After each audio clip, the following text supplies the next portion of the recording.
After, what are we looking at? Years of denials?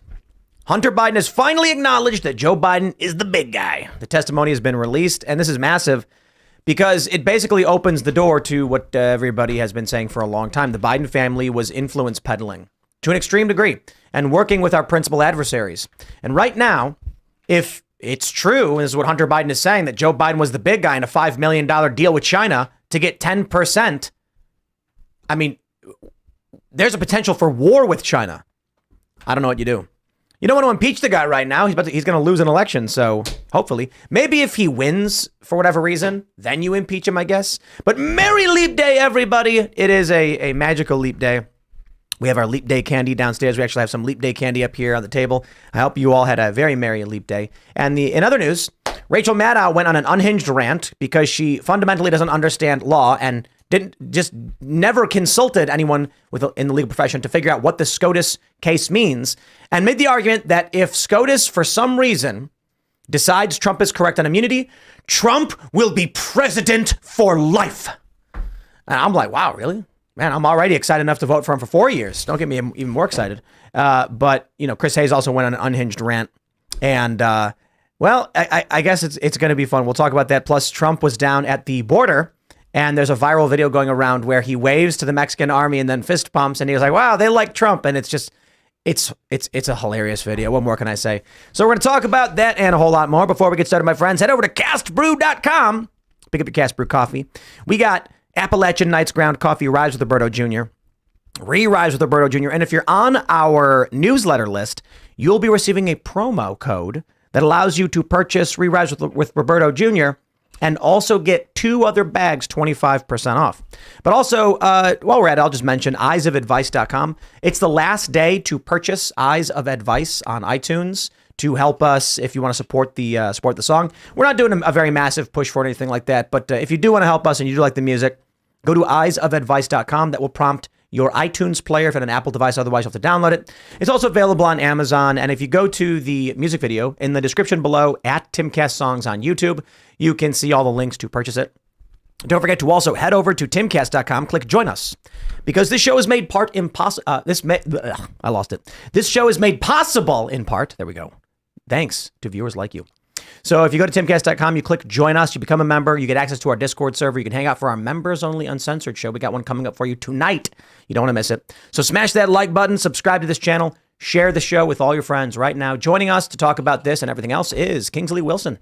Hey guys, great to be with you tonight. My name is Kingsley Wilson. I am a Trump campaign alum. I do digital media at the Center for Renewing America on Capitol Hill in D.C. I'm also National Committee Woman for the D.C. Young Republicans. Right on. Got Hannah Claire Brimlow hanging out. Hey, I'm Hannah Claire Brimlow. I'm a writer for SCNR.com. That's Scanner News. I'm happy to be here with Kingsley, who I dead named the other week. I called you Kingsley Cortez, but you are married now.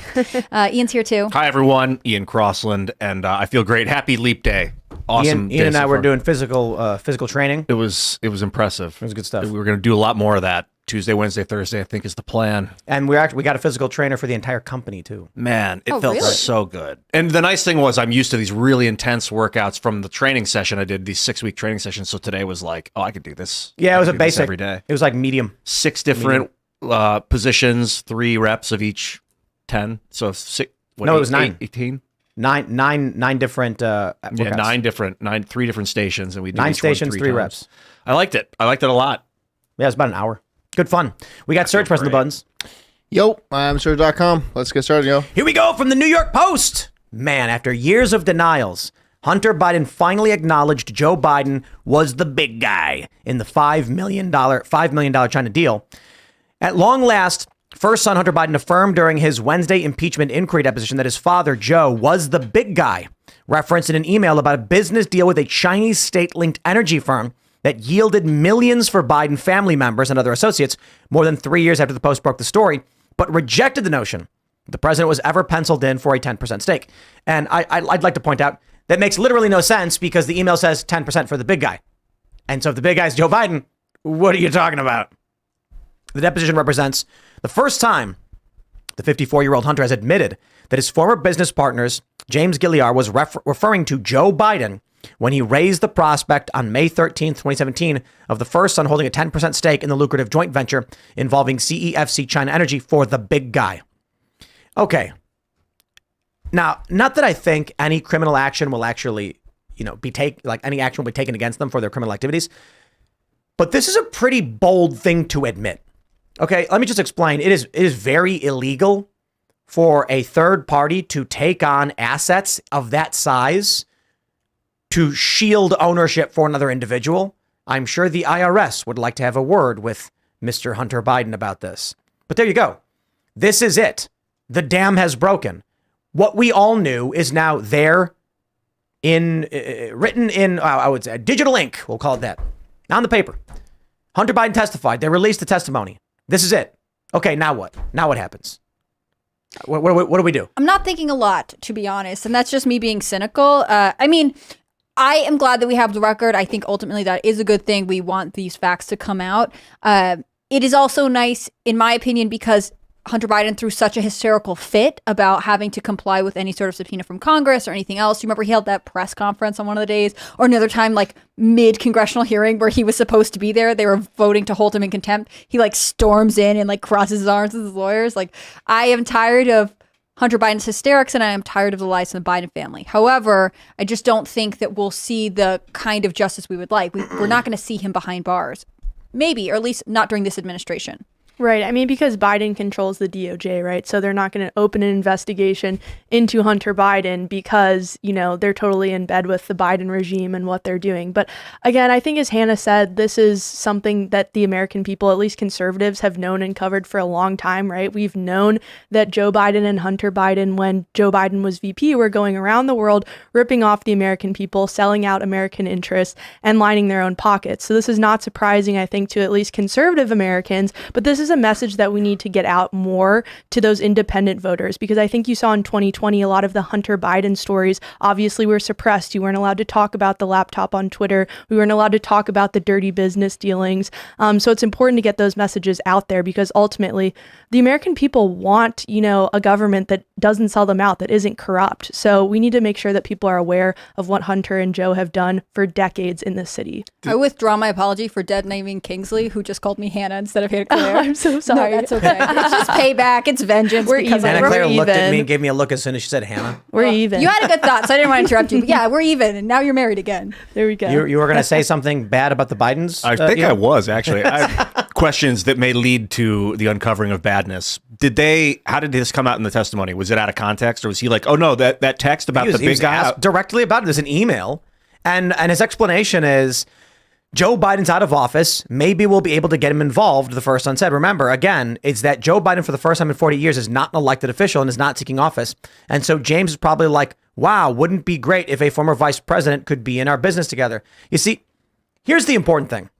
The issue about 10% for the big guy, instantly, first order thinker liberals are going to be like, oh, he wasn't even in office. The argument always was, Joe Biden used his office to get his family members lucrative deals. And when you got the circumstantial evidence of, here's an email showing they were trying to work deals and shield this deal, 10% for the big guy held by the son, which is, I'm pretty sure, not legal to do. I think that's fairly illegal, probably violates a ton of laws. Okay, so the question then becomes, when you look at Politico's reporting on what they called Biden Inc., where the fortunes of the Biden family tracked alongside Joe Biden's political career, we now have evidence, admission. Joe Biden was the big guy for whom they were holding assets for in these business dealings internationally. Just so happens this one time, this occurred when he was not in office, but that's not the point. The point is, he was absolutely involved in their business dealings.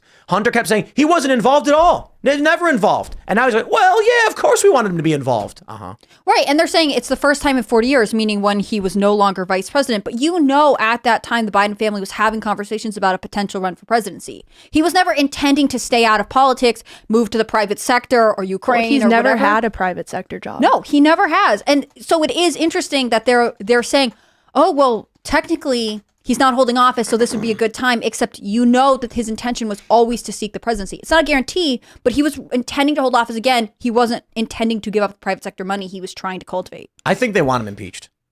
I think the Democrats, want to get rid of him. Yeah, they're like, we don't have an exit strategy for Biden. We need the Republicans to impeach him and convict him. And it would be really funny if, honestly, you know what would happen? If the Republicans do impeach Joe Biden, I believe there's a strong possibility he does get convicted. You know why? Israel-Palestine. You're going to get a bunch of Democrats putting serious pressure on the senators, which will give them an excuse to say, without getting into the issue, Biden has seriously mishandled this. And it can go either way. It can be a senator saying something like, Biden's capitulation to the far left in defense of Hamas is we can't accept this. And then they'd say these revelations show this man is not fit to be president. And then you might get like a Bernie Sanders saying like Joe Biden's support for Israel. The Democrats are fractured on this one. I just think there's a strong possibility because of the Israel-Palestine stuff. Look, Joe Biden got 100,000 uncommitted votes in Michigan. And these were Democrats that if it came down to an impeachment in the House and then it went to a trial in the Senate, 67 senators need to vote him out. I think it's a strong possibility it happens. In fact, it may be the Republicans would have to decide they would do it. And the Democrats are going to be like, oh, geez, well, I guess we have to impeach and convict Joe Biden. And he's their pariah. You look at 2020 and the quote from Barack Obama, Joe, you don't have to do this. And what was one of the theories? That Joe Biden was never intended to actually go beyond the first term. He was going to step in as an old man who was basically retired, be the pariah who takes all the arrows in the back as he guts all the good things Trump did to re-empower the deep state. And then he can leave in disgrace, but his life is basically over anyway, paving the way for the younger generation they'll try and shove in through the uniparty to step up and say, yeah, Joe Biden was bad. We're going to fix it. Yeah, they did sort of present him as I remember at some points during his campaign saying like, he was the last of this old guard of Democrats, meaning specifically white men.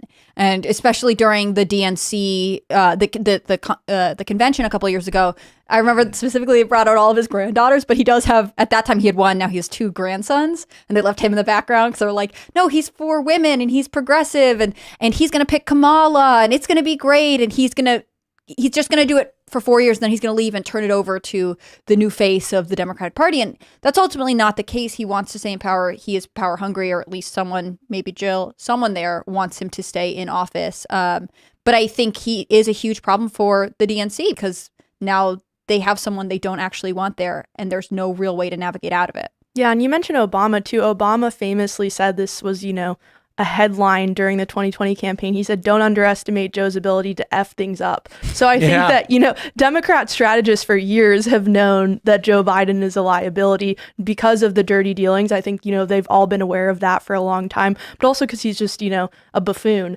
Mm-hmm. So I think they're fed up with him for sure. I'm not totally convinced that House Republicans would impeach him. They could barely impeach Mayorkas, which I think was disgraceful. But, time will tell, I suppose. Yeah. And also, I don't think the DNC wants to impeach Joe because, again, then they have the RNC? Well, I don't know that the RNC wants to because a Biden-Trump lineup is good for them. But I don't think the DNC wants to impeach Biden because they know Kamala Harris doesn't have it. She couldn't carry 4 years. She couldn't get reelected. And so, actually, everyone is looking at it like, for the RNC, it's good if Biden stays in. He's going to stumble around on stage. He's not polling that well. He's losing voters. Even, there's another, you mentioned the uncommitted vote in Michigan. There's another movement to do that in Colorado. And so really the DNC is the one who's hurt the most by this because they can't clearly exit this trap they set for themselves. Henry Lawrence is a good super chat. He says it'll be like Nixon 2.0. Biden will get impeached, resign. Kamala will pardon him and Hunter. I don't know. I mean, but then does Kamala run in his place? No, I think she says, I'm not here to run for re-election. I'm here to serve in my official capacity to move this country forward. And that allows her to say, like, I defer to, and then insert whoever else. Newsom. Hillary Clinton would be raising her hand in the back. She's already elbowing her way to the front. No, she'd be flying down on her broomstick, landing on the stage and being like, I'm ready. And then, there you go. Kamala Harris says, I'm not here for a long time. I'm here for a good time. And then just leaves everything behind, pushes off the coast. Yeah. And then I think that's their strategy.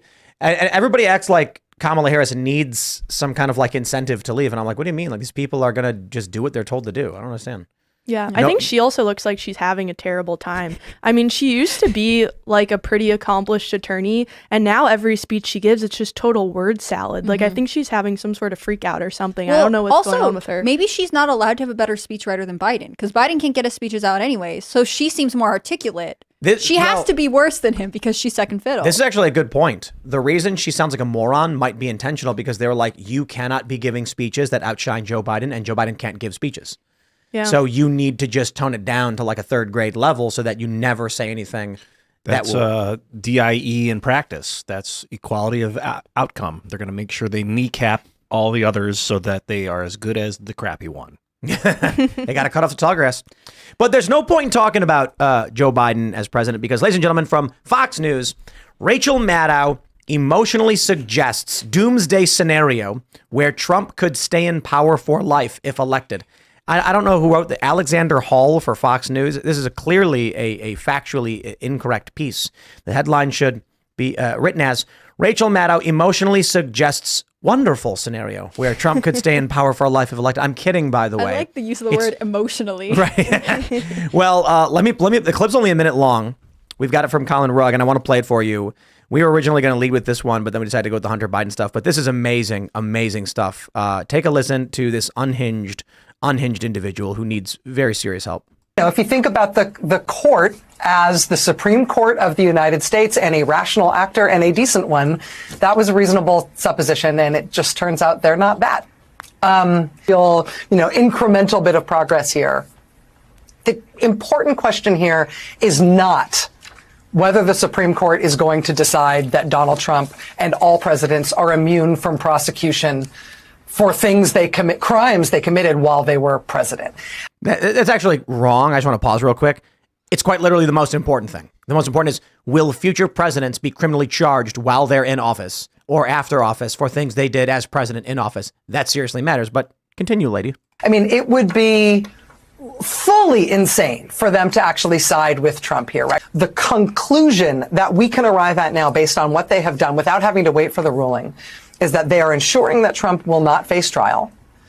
And when they inevitably rule that presidents aren't immune from prosecution after they leave office, what that will tell Donald Trump, if by then he is president, is that he can never leave the office of the president. God, look how much he's blinking. And if he is voted out in 2028, he cannot leave office, and he is willing to he is welcome to commit any crimes he wants to, as long as he is still president, in order to ignore the result of that election and stay in power for life, because otherwise he is going to go to prison when he gets out. Okay, I fully accept the transformation of the American Republic into the American Empire and 200 years of prosperity. Tomorrow morning on the Culture War, we'll be talking about the Roman Empire. I'm kidding, by the way. But she's completely nuts. First of all, it would be insane if the Supreme Court rules there is no immunity. The idea that a president could do something in his official capacity and then afterwards be prosecuted by his political rivals for what he did as president is insane. And the fact that Joe Biden is doing it right now is nuts.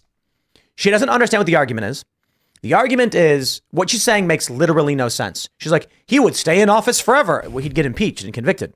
They'd physically remove him. What is this? No, the Supreme Court is ruling on our concept of term limits for presidents. Everything gets changed by the Supreme Court. So she's either very unwell, cognitively deficient, or intentionally lying. Because the argument from Trump's lawyers, which I believe is the correct and sound argument, is that if a president is to be criminally charged, he must be impeached in Congress and convicted in the Senate first. And this pertains only to official acts. Now, Will Chamberlain brings up a really great point in this. So he says some further analysis of the Supreme Court's decision to grant cert of on the presidential immunity question. Bluff, I don't know if that's a reference to a person. I'm not a lawyer, so I think the Supreme Court is likely to reverse the D.C. Circuit. And as a result, Trump is very unlikely to face trial in D.C. or Florida before the election. Here's the question presented. Whether and if so, to what extent does a former president enjoy presidential immunity from criminal prosecution for conduct alleged to involve official acts during his tenure in office? He says, here's an important thing to understand. The court is not going to resolve the question of whether President Trump's conduct did, in fact, involve official acts. So unless the Supreme Court agrees with the D.C. Circuit completely and holds that there is no such immunity for former presidents, there won't be a trial before the election. He says, I think the likely outcome will be the Supreme Court will hold that there is some amount of presidential immunity from criminal prosecution. It won't be absolute, as it is for civil litigation, because the founders certainly contemplated that a president might be impeached and convicted by the Senate and then subsequently face criminal prosecution. But for the Supreme Court to find that no such immunity exists, it would have to repudiate much of the logic and force of Nixon v. Fitzgerald, where the court held that former presidents have absolute immunity from civil lawsuits arising out of official acts. The most likely scenario, the court agrees with Trump's legal position, reverse the D.C. Circuit, hold the former presidents are immune from criminal prosecution for official acts, save those that lead to an impeachment and a conviction in the Senate. Then they will likely remand back to the district court for further proceedings, which would be in some sort of hearing analysis of whether Trump's conduct was in fact involving official acts. And then those proceedings would likely be subject to appeal. It would likely go back to the D.C. Circuit, then to the Supreme Court. This would take months. So long story short, this trial's never going to happen. Rachel Maddow's completely wrong. She has no idea what the hell she's talking about. It's actually amazing how stupid she is. Or it could just be that she's lying. Or both. Yeah, I mean, the key part here is official acts, obviously, right? And the president being the chief magistrate, when he acts within the scope of his duties, of course, he's immune from prosecution. And I would argue that, this official act investigating 2020 election fraud certainly falls within the president's official presidential duties, right? He has a duty to ensure that our elections are secure and to, make sure that everyone's vote is accurately being counted. I'd be a little more aggressive in the language. I'd say it's his obligation to do so. If the chief of our federal law enforcement said, there's a lot of accusations of crime going on, but hey, look, I don't want to be involved. That being said, there is still a conflict of interest in that it was an election he was involved in. But still, that's it. Yeah. Typically, if you've got like a sheriff and he's accused of a crime, and then they're like, have immunity. Well, no, I mean, if a sheriff was accused of a crime, you would need a higher form of law enforcement to come in. You'd get state level, you'd get federal intervention, something to say, okay, we need some kind of investigation of this individual. For Donald Trump, you need the federal government to investigate accusations of wrongdoing, unconstitutionality, et cetera, but there is no higher law enforcement. So it should go to the checks and balances of Congress. Mm-hmm. And then after Congress acquitted Donald Trump saying he didn't do it, it should have ended there. Right. And again, yeah, this concept of immunity is, well, it's not like specifically mentioned by name in the Constitution. It's a pretty well-established aspect of our legal system. Police officers have qualified immunity. States have it. The federal government argues it in cases frequently. And it's something that presidents have as well. So this isn't some like crazy conspiracy theory that they think we're pushing to instill Trump as like a king. This is a well-established aspect of our legal system. It's really simple. They know that if Donald Trump isn't arrested, or he's been arrested, if he isn't convicted, he wins. And they say it. Let me pull this thing up from Chris Hayes. See if I can find it. Because this was, let's see, MSNBC. This one was I talked about early in the morning. The fix is in. Oh, it's absolutely wonderful. Here we go. Watch this. I'll play only a little bit of it. But this guy, he's really something special. What's going on? Do I got to refresh it? Here we go. I'm Chris Hayes. Today, the right-wing dominated Supreme Court gave Donald Trump a gift. The biggest possible gift anyone could give him. The biggest possible gift they have given him yet. Remember, Donald Trump, of course, participated in a violent coup to overthrow democracy. The first. Can I just pause and say he did not? And we relitigate January 6th over and over again, but Trump was still speaking at the ellipse when people stormed the barricades at the Capitol. He was not there. He did not tell them to do it. In fact, he did not know they did it till sometime after. To set himself squarely against the constitutional order in history. He rallied his supporters to storm the Capitol and steal an election he lost. And he was indicted by our Justice Department, representative of us, the people, on 4 federal felony counts by a grand jury for his role in that insurrection. That he was already acquitted for. And so I think some kind of double jeopardy should apply, but carry on, sir. Well, today, in a single-page order released at 5 o'clock, the court agreed to consider Trump's manifestly weak claim that he is immune from prosecution for the January 6th insurrection because he was acting in some senses in his official capacity as president. But the order itself is not the story here. It's the timing. It all comes back to the timing. Let's remember. The court case, the trial of Donald Trump over his effort to subvert the constitutional republic, was originally set to begin days from now in March. All that is on hold because the Supreme Court wants to hear oral arguments for Trump's immunity claims. Ready for this? 7 weeks from now. April 22nd, 2024, making it a real possibility, a likelihood, in fact, that Donald Trump will not face a trial for the crime of attempting to overthrow the American republic, will not face a jury of his peers until after the next election in which he is the likely Republican candidate. Boom. They're really saying the quiet part out loud. Here about the import and like significance. The whole point, as people on our side have been saying for a long time, the whole point of these prosecutions is to prevent Trump from being able to run, being able to be elected. They're just saying that outright here. Chris Hayes is like, they are stopping our plan. Right, they're messing up our timing. And also, I think what they're really trying to do, the commonality between this and the Rachel Maddow clip, they're trying to delegitimize the Supreme Court too, I think, because that's the one institution that the left doesn't control. That is a conservative stronghold. So I think they're really trying to delegitimize it in the minds of the American people and stigmatize it so that, I don't know, eventually maybe people won't listen to it anymore. Or question it. They'll feel like this is They'll think always... it's partisan. Right, for sure.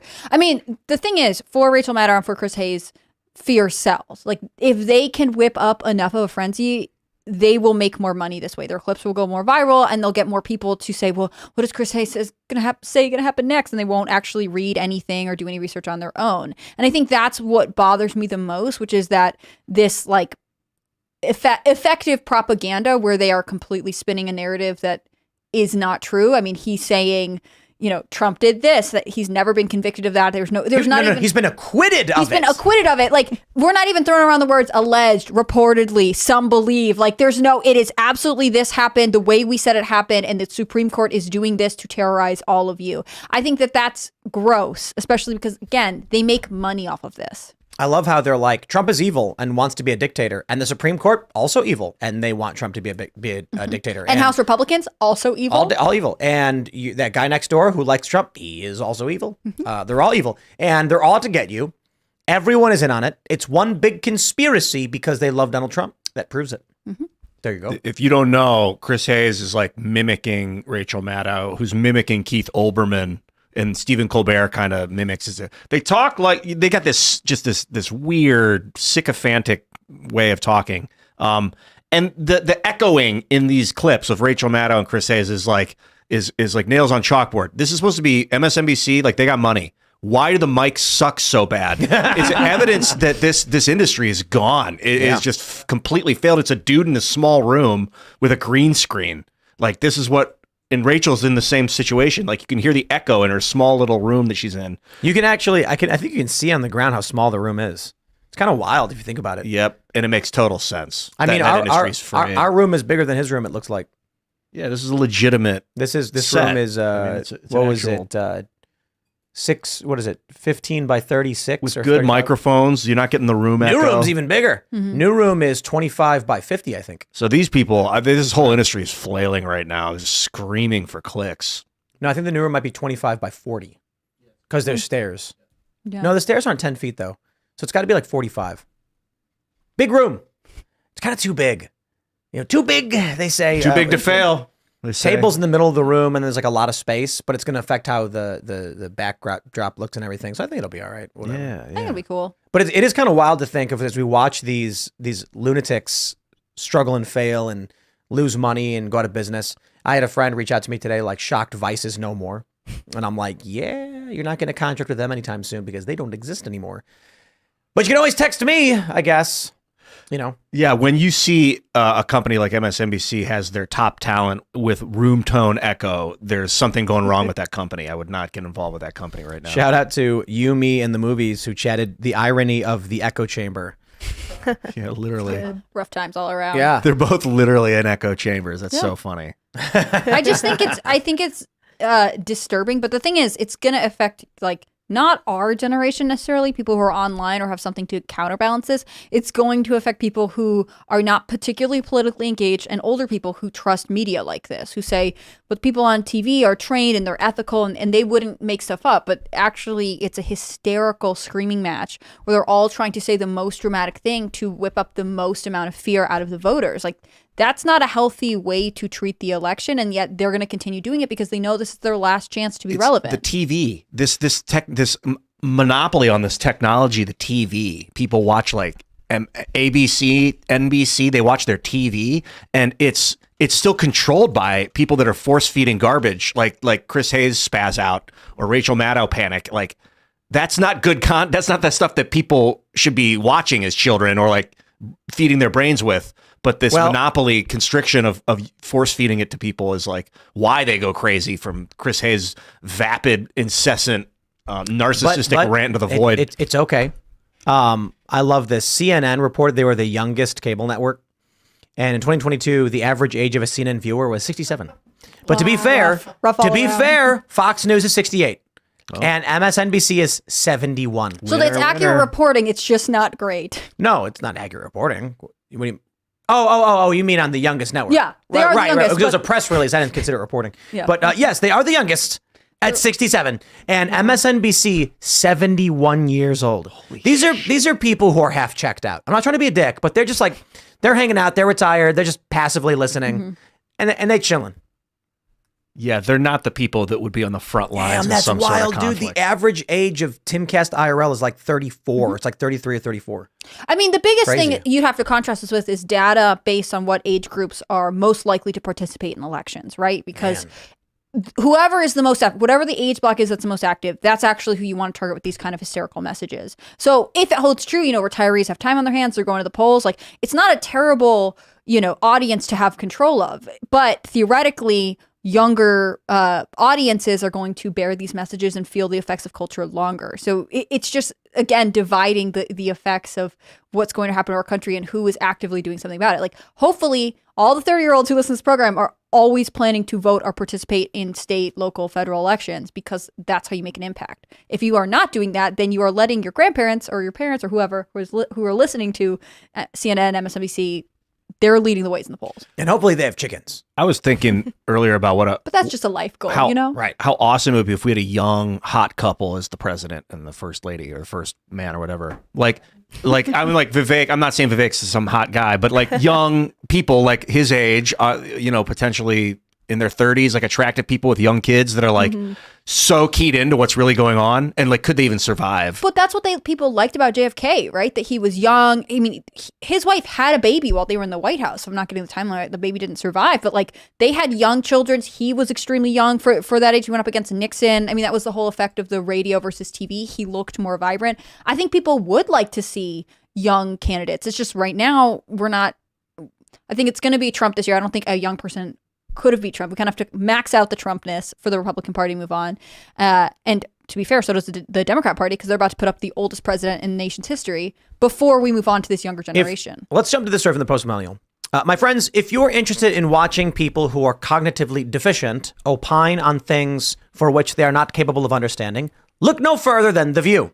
Whoopi Goldberg says Biden could throw every Republican in jail if Trump wins immunity case. I do not understand why Whoopi Goldberg thinks there's a correlation between presidential immunity and literally every Republican. He literally could do that now. He just sends the DOJ to go after Republicans, and it could happen. I mean, if that were to happen, it would rip this country to shreds.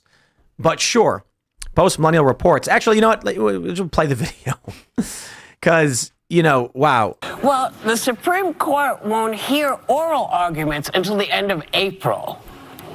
Now, let's look at a scenario where the Supreme Court says, yes, he has all those rights. He is immune from everything. Yeah. You know what Joe Biden could do since he is presently president? What? Whoa. He could throw every Republican in jail. I mean, he could. I mean, no. This is not a good thing. Psychopaths clapping. Totally, he can go. What this means is he could do anything. Yeah. No, He could. it literally doesn't. It means if he does, he would get impeached and convicted. And if it was serious enough, he could then be criminally charged. In fact, the argument is only as it pertains to the official duties. And no, arresting all Republicans would not be arguably official duties. He could argue that, but quite literally, if the Democrats want to get into a match of, we will go out with military force, I mean that figuratively, not literally, like highly weaponized, weaponized individuals or heavily armed individuals to begin arresting every Republican, you are basically saying Joe Biden right now could declare civil war and win. Like, you realize if Joe Biden got a bunch of people to use the threat of lethal force against Republicans to arrest them, yeah, that would be the end of the United States. That would be the end of democracy. Lady. Could dismiss everybody's debt. Yeah. You know, there's a whole bunch of great stuff that could happen, but let's really look at what this means. Yeah. So they're basically kicking the can down the road, though. They're not taking up this case immediately. Right. So what's their motivation then? If we all know that they can't do what you just said because of the extreme power that a president would have, what is their motivation for not doing it right away? Well, unfortunately, some people are saying the motivation is that there are certain conservative justices that have been appointed by Trump that want to help him. And because we know the end result is if this case is not resolved by the time of the election and he, God forbid, becomes the president of the United States, the Justice Department policy is that you cannot indict nor put on trial a sitting president, right? And so it's his get out of jail. He could throw him in jail. So the American people know that Trump is accused of these things and he's the front runner anyway. You lose. These people are nuts. They're like Hunger Games. Poo-poo. Like this rich woman on her TV show. Why are the Supreme Court? And you notice it's like, well, some people are saying, who? The guy in the alley who's like sitting there sputtering to himself, covering his own boogers? Yeah, sorry. That's not legitimate. Some people are saying the reason the Supreme Court is taking it up in 2 months is because of their schedule. And that's way faster than so many people. It's really super fast. That's incredibly fast. I think that's like, obviously these people don't track the Supreme Court that often. Or they're lying. Yeah. The lack of self-awareness is astounding to me too, because Biden is, in a sense, throwing people in jail for being Republicans. Like, if you go to Latin Mass, if you go to a school board meeting, and you care about, issues like that, the FBI is going to put you on a watch list. They're arresting Jan 6ers and throwing them in jail. I mean, to an extent, he's already doing this. Steve Baker, journalist, has to surrender to the FBI office tomorrow over misdemeanor charges. And it makes no sense for him to travel all the way. Like, they're clearly just abusing their power. Yeah, to do I mean, this. Biden has already weaponized the DOJ to go after his political opponents, whether that's an average voter, whether that's Donald Trump. So what she's saying here has already happened. It's kind of funny to me that she's acting like it's some crazy hypothetical. It's happening in real time. Right. But she says, God forbid Trump is president, which is fascinating to me. You expect all of your viewers to be anti-Trump, right? You're not even considering that possibly there's a viewer who supports your show who might like Trump. There is this idea that if you are against anything, therefore, you don't deserve any fair treatment. You don't deserve a trial. In fact, if the FBI goes after you, they're warranted. If you end up in jail for being near the Capitol on January 6th, that makes sense. Like, there is a complete divorce from the idea that we have a justice system that tries people. They're innocent until proven guilty. You are socially convicted before you're illegally convicted in this country, in my opinion. Yeah, absolutely. And then you hear the Supreme Court again. It's all these people have the same script, right? I think they're fed what to say. They're going after the Supreme Court again and saying, that it's the Trump appointed justices that have his back on the court. That's why you see them going after people like Clarence Thomas. They're trying to get him to recuse because his wife is a vocal Trump supporter. So you see these efforts to kind of weaken Americans' faith in the Supreme Court and the decisions that they put out. This country needs? When Donald Trump gets elected, he should send the military to shut down The View and arrest all of The View hosts and then declare himself to the cameras president for life. I think he should just demand to be on The View every single day for like a week and not let them do their show without him. I think that'd be funny. I mean, the ratings would be massive. Yeah, right? even if he said, you're all under arrest, I'm now president for life, and then they all laughed and joked, and then he sat down as the guest for the day, it would be top ratings. Everyone They couldn't do have a anything great about time. it. But, like, what could you do? If Trump showed up to the View and was like, make way, I'm sitting down. And he sits right in the middle. Right in the middle. And then they're It'd like, be can we get great. security? And the Secret Service walks up and they're like, no. They're like, he's like, I'm on this show now. The If you're going building to talk has about been me. secured. They'd love it if he came on the show. The ratings would be massive. It would, It'd be and great. wouldn't that be funny if their biggest rated show, which we know it would be, was when Donald Trump was there, right? It would be. Any traffic driven to the View for the next month would be like, is Trump going to make a guest appearance? It would be the Dude, best thing if that you could started happen. It'd be doing funnier The if he View. showed up and was like, you're all being arrested and we're shutting your show down. And they laughed. And then like guys with guns came in, like military guys. And they were all like, right this way, ma'am. Yeah, I don't want them arrested because, like, again, I get worried about free speech stuff. But Nope, no more free speech. Gone. No, oh, sorry, I no, forgot. no more democracy. No more democracy. Democracy's illegal. King Trump said no, thank you. It's funny. I tweeted out the other day, democracy should be illegal, and got like 1,000 retweets. And like a bunch of liberals are being like, they're admitting it. I did it in honor of Jack Posobiec, by the way. Shout out, Jack. Yeah, went up on stage and that made a pillow joke, and salesman. then- I've heard about that guy. And then all of these like CNN and MSNBC are like, he wants to end democracy. And I'm like, me too. And I tweeted it out. That was fun. Yeah. I just really think a Trump View appearance it's the best move in my opinion. They get 2.5 million viewers. That's crazy. Per episode. Just wait and find out what Trump could do for their show. Man, I'm glad it exists, but why? Why are you glad it exists?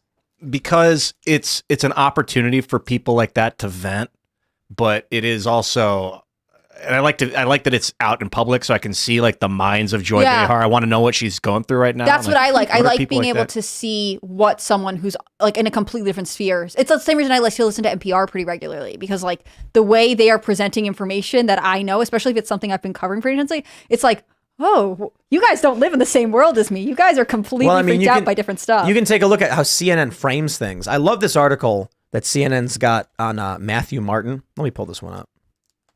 He's the J6er who was acquitted because the cops told him to come in. And take a look at this. Here's the title. Man who said January 6th was magical acquitted in U.S. Capitol riot case. Okay. How about a headline of man who said police waved him into the building acquitted in Capitol riot case? Or how about judge agrees, police officer appears to wave January 6th protester into building. Judge acquit, finds defendant not guilty. Look how they write this. They say federal judge found Matthew Martin not guilty in 4 federal misdemeanors related to trespassing, marking the first time U.S. Capitol riot defendant was acquitted of all charges. Martin, who worked for a government contractor, blah, blah, blah. At least one video played during the trial appeared to show an officer moving his arm in a waving motion. So you mean the judge and agreed? That cop's waving him in the building. So when I was covering this stuff earlier, I was like, I got to get that video where the cop's like, I disagree with it, but I respect it. The cops are holding the door open. Okay. So what happens is some guy by himself, it walks out a door and opens it. When he does, other protesters grab it and hold it open. Cops come into the hallway and a bunch of people start walking in and a cop says, I disagree with it, but I respect it. A handful of cops then walk to the inner doors, open it, and an officer holds the door open for several protesters. And then once they get to the door, the protesters take the door, hold it open, and then everyone walks in. January 6th, the great insurrection, when Capitol Police said, I respect it. Okay. But look how CNN frames things. Instead of actually saying a video at the trial showed the cops wave the guy in, they just lie. And that's how this media operates.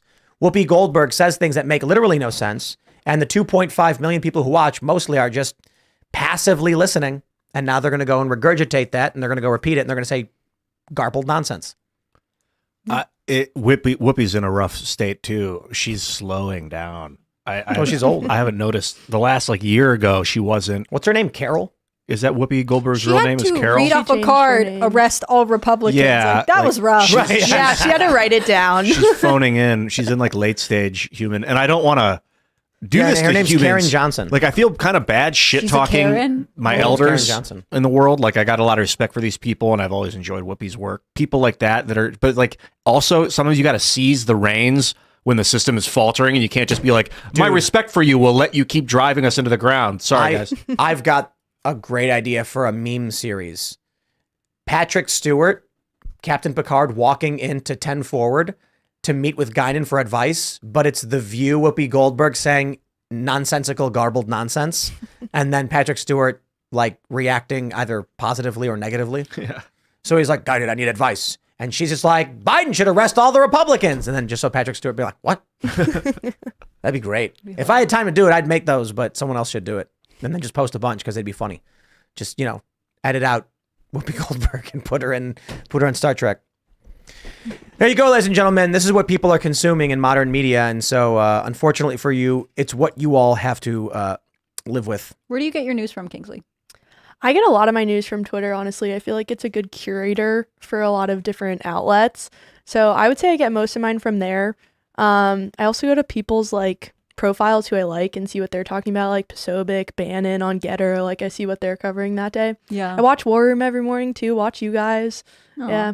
Basically don't watch any cable news. That's kind of my rule. Yeah. I think the internet does empower people to find sources they trust and listen to them, which could be bad theoretically if you have someone who's just actually making nonsense up. But it's a very different experience than if you were dependent on cable news. We got to jump to this story. This one's great. So Donald Trump comes down to the border. He meets with Greg Abbott. Joe Biden's down there. Biden says stupid things. He blamed the wildfires on climate change. And it's like, wow, you know what I was thinking about? When Biden called Republicans Neanderthals and then said the climate crisis is real. I was thinking as long as I've been alive, there's a climate crisis. As long as I've been alive, they've been oh, the climate crisis. It's every single time there's some kind of natural disaster, climate crisis. And I'm like, certainly one of these disasters was not the climate crisis, I guess. Not that I trust them, but we got this video and it's hilarious and everyone's sharing it. Here you go.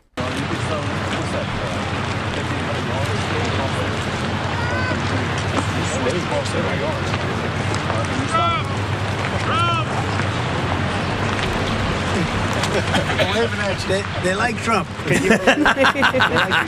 The Mexican army. That was a Mexican army guy who yelled Trump, Trump, right? I can't tell, but it seems maybe. It sounds like it. It's either that or it's an illegal immigrant who's being waved in by Donald Trump. No. Crazy. That is Donald the Mexican Trump army. appeared to wave in. That is the Mexican army. Okay, that's been reported. And listen.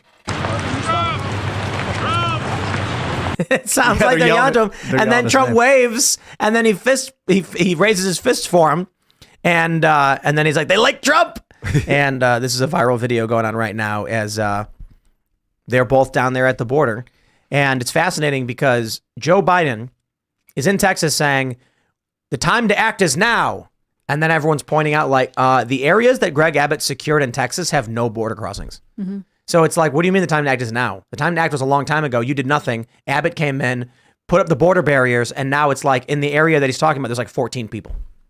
Biden is the worst person on a group project. He is coming at the end and see what we did? Great for me. No one else did anything. No, it's worse than that. He shows up and the project's done. He's like, come on, guys, we got to hustle and get this project done. And you're like, we did it already. Yeah. You weren't even here. You honestly, that sounds like something Biden would do when he was in high school. Mm-hmm, for sure. And college.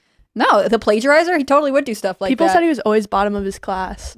Well, I think he said that he was top. He said he was top, but he was always the very bottom of the Mm-hmm. class. He actually said he was top of his class? Yeah. He lied about it. He said he graduated from the top with 3% honors of law and all this school stuff, and he didn't. And it So got easily disproved, and then he was like, I'm just going to fade to the back. And now I'm back with more lies. But maybe he was like the Fonz with his aviators and his motorcycle. Oh, most likely. And then but he just was struggling, so he needed to get tutored. Dude, I bet he was so the cool kid in high school. And he was like, I'm really cool, but I'm not good at math. And then they were like, and then the nerdy kid was like, I'll tutor you. And that's why $10, kid. And then at the end of the week, he's like, I forgot the $10. I honestly, though, I think Joe Biden was probably a really creepy guy in high school that had no friends and was sitting in the corner, looking and hi.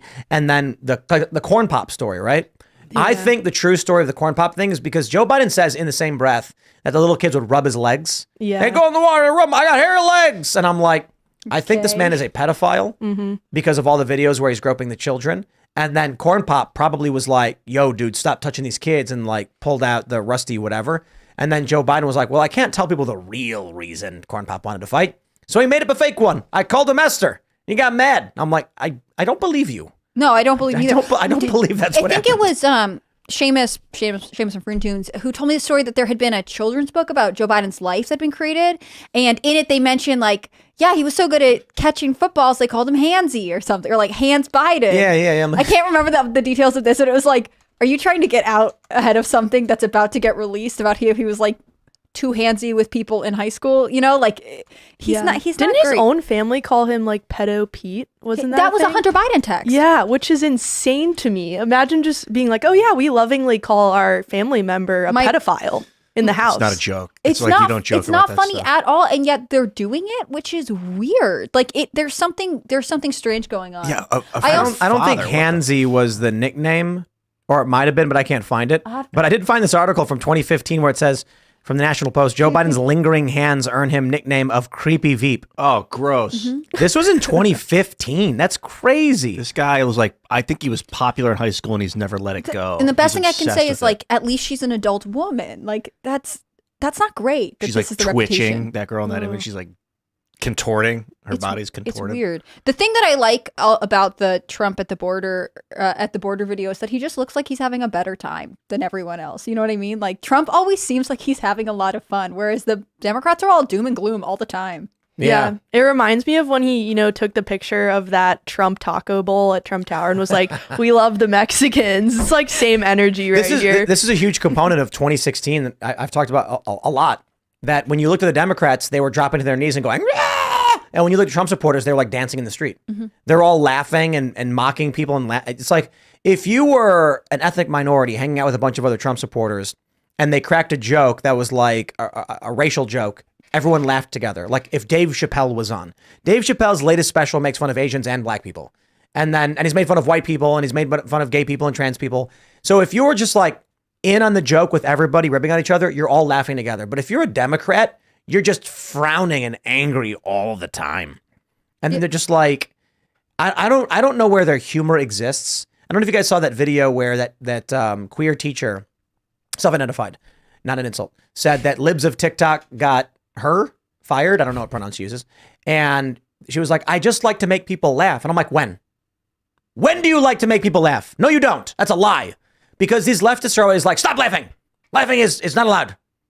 Yeah, it's like Shane Gillis's SNL monologue. Like the crowd was just silent. And then it goes viral on Twitter because conservatives think it's hilarious. They're comfortable joking about things. But you could just see the band behind him, total silence, audience, not many claps. Yeah. They're soulless people. They It's don't know very how to have and fun. who do you want leading you into the future here? Like the people that are having fun and seem optimistic, or the people who are like, that other side's going to ruin your life and he wants to be a dictator and everything is bad. And, I don't want to put those people in charge because they seem like they're ready to drive off the cliff. Yeah. I like waving at the other side. I like someone who makes me laugh. I think that's why Make America Great Again is such a powerful political message too, because it's uplifting. People want to be a part of greatness. And Yeah, I think that's it's a call to action and it's optimistic. It's interesting. Here's a great example of what woke is like. Like, share, die. Let me play this video. Welcome everyone to Comedy Night at University College. Let's be very considerate to our first comedian, Jason Berkelman. All right. What a good-looking crowd we have tonight. Don't judge us based on any prevailing oppressive beauty norms. Oh, okay. Sorry for that. Anyway, I just broke up with my girlfriend. Your heteronormative relationship is exclusionary and prejudicial. Okay, so I just flew in, guys, and the snacks on airplane. What, are you allergic to peanuts? Fear of flying was on the list of trigger warnings we sent you. Who are these people? We're the victims of your hate speech. We'll need to secure a safe place for our protesters. They seem angry. And here we go with the tone policing. Acknowledge your white privilege! I was going to with some of my jokes. Like this one. I went on vacation in Jamaica. Racist! With my dad. Patriarchist! He smoked pot, guys. It's funny. Mansplain the bigot! Jason, there's at least 8 different genders in the audience right now. They're not all guys. Well, now I feel like I can't say anything. Of course you can, Jason. This is a free speech zone. Okay. All right, so, what else is going on here? 8 years ago. But that basically summarizes, like the left. And the funny thing about this video is that it was commissioned, I think, by Fusion, and it caused. This is so funny. I worked at Fusion, and the company they contract made this video because Seinfeld was talking about it, and so it ended up getting a lot of traffic. We specifically targeted it for marketing, And inside the company, they lost their minds. They were like, this is fascism. Why are we promoting white supremacist content?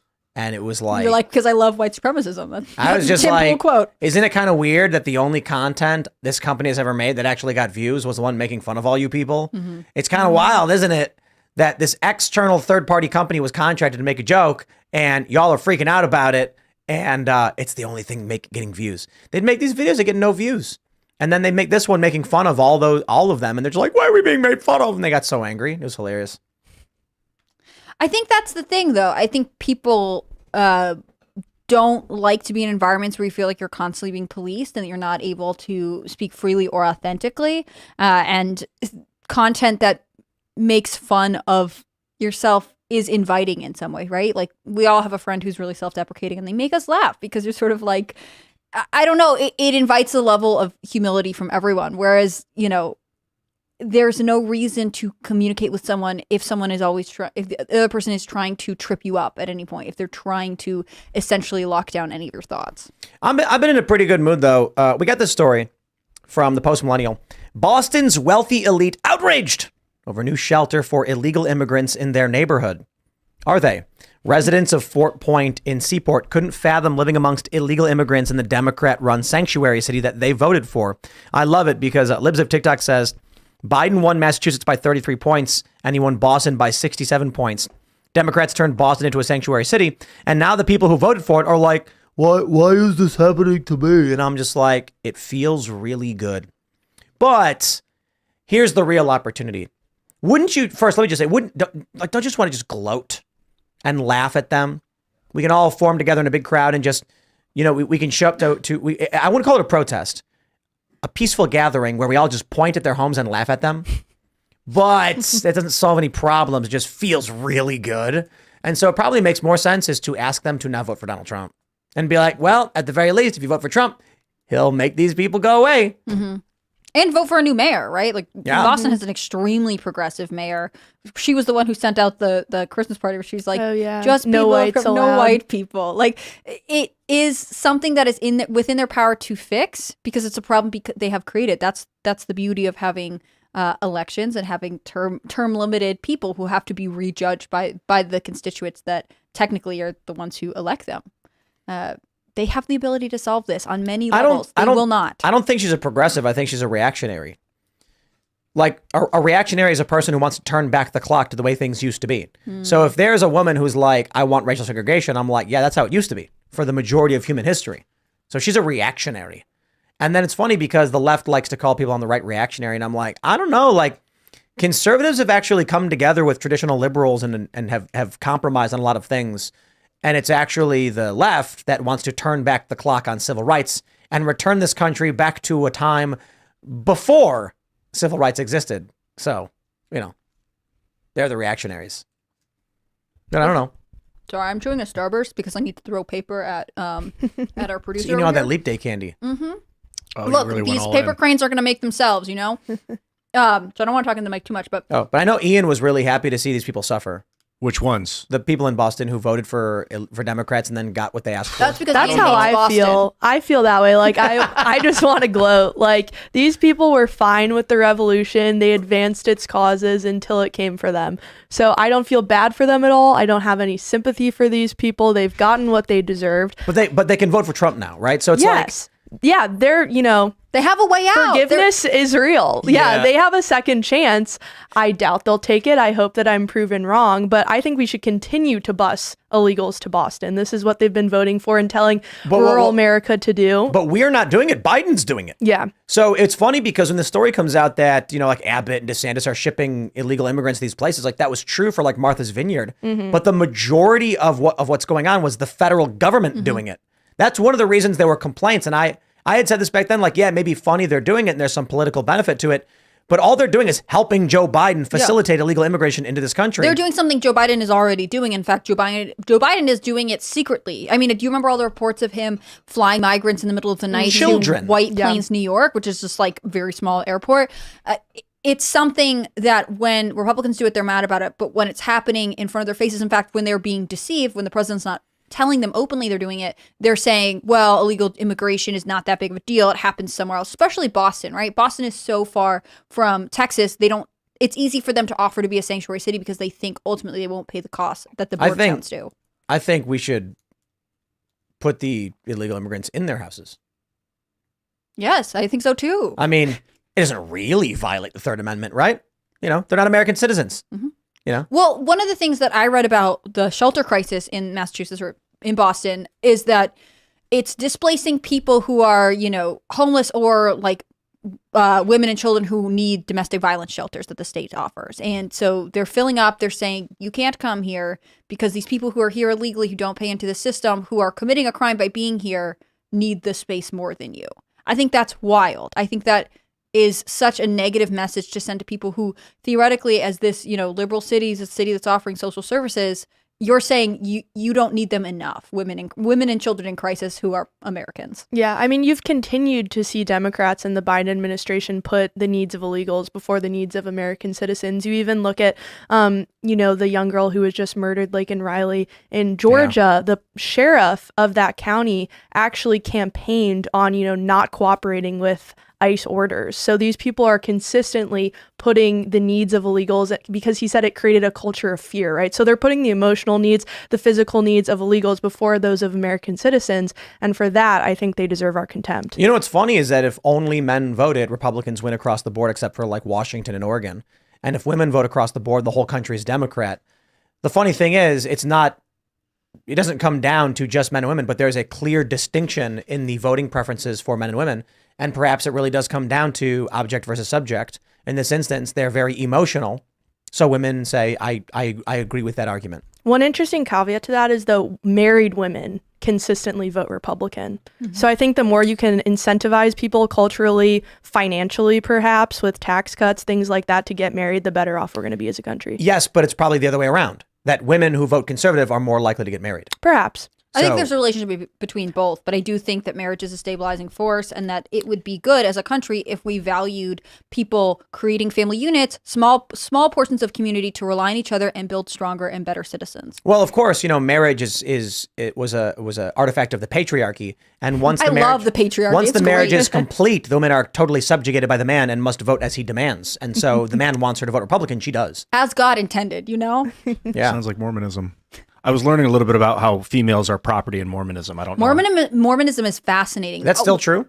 I don't know. Well, one of the things that I find interesting is Mormonism, the modern Mormonist church gave up, they dispelled the practice of polygamy when they wanted to become a state. And the rest of the country was like, we're not going to fly with that. And they're like, okay, we don't believe in this anymore. But it's not true in the afterlife.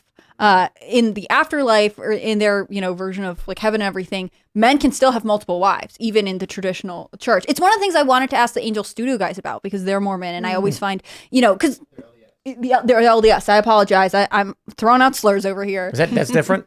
It's the same thing, but they just don't like being Latter-day called Mormon. Saints. It's a bridge of the Mormon church. Is that what it is? A branch? Well, there's like the fundamentalist LDS church, but like, if you are, we're gonna have our Utah resident weigh in here. Yeah, no, they just you say LDS amongst themselves. They don't like Mormon wouldn't be what they'd call themselves, but that's what we call them. But there are Mormons and then there are LDS. No. It's just the LDS to them, and then everyone else us to them calls Mormons. It's a pretty quick tell. So and then the same like thing, Warren Jeffs is like Saints. a fundamentalist. Right, that's LDS. a fundamentalist. Yeah, That's a cult. My friend was telling me he was reading off the tenets of like the original Mormon tenets about, and it just sounds like this sex cult. Like it's just Joseph. Is it Joseph Smith? Is that the guy's name that started it? Uh-huh. And then it's all about like how women are property. If you rape a woman, she's your property. Crazy stuff. Crazy stuff. Really? Yeah, it's disturbing.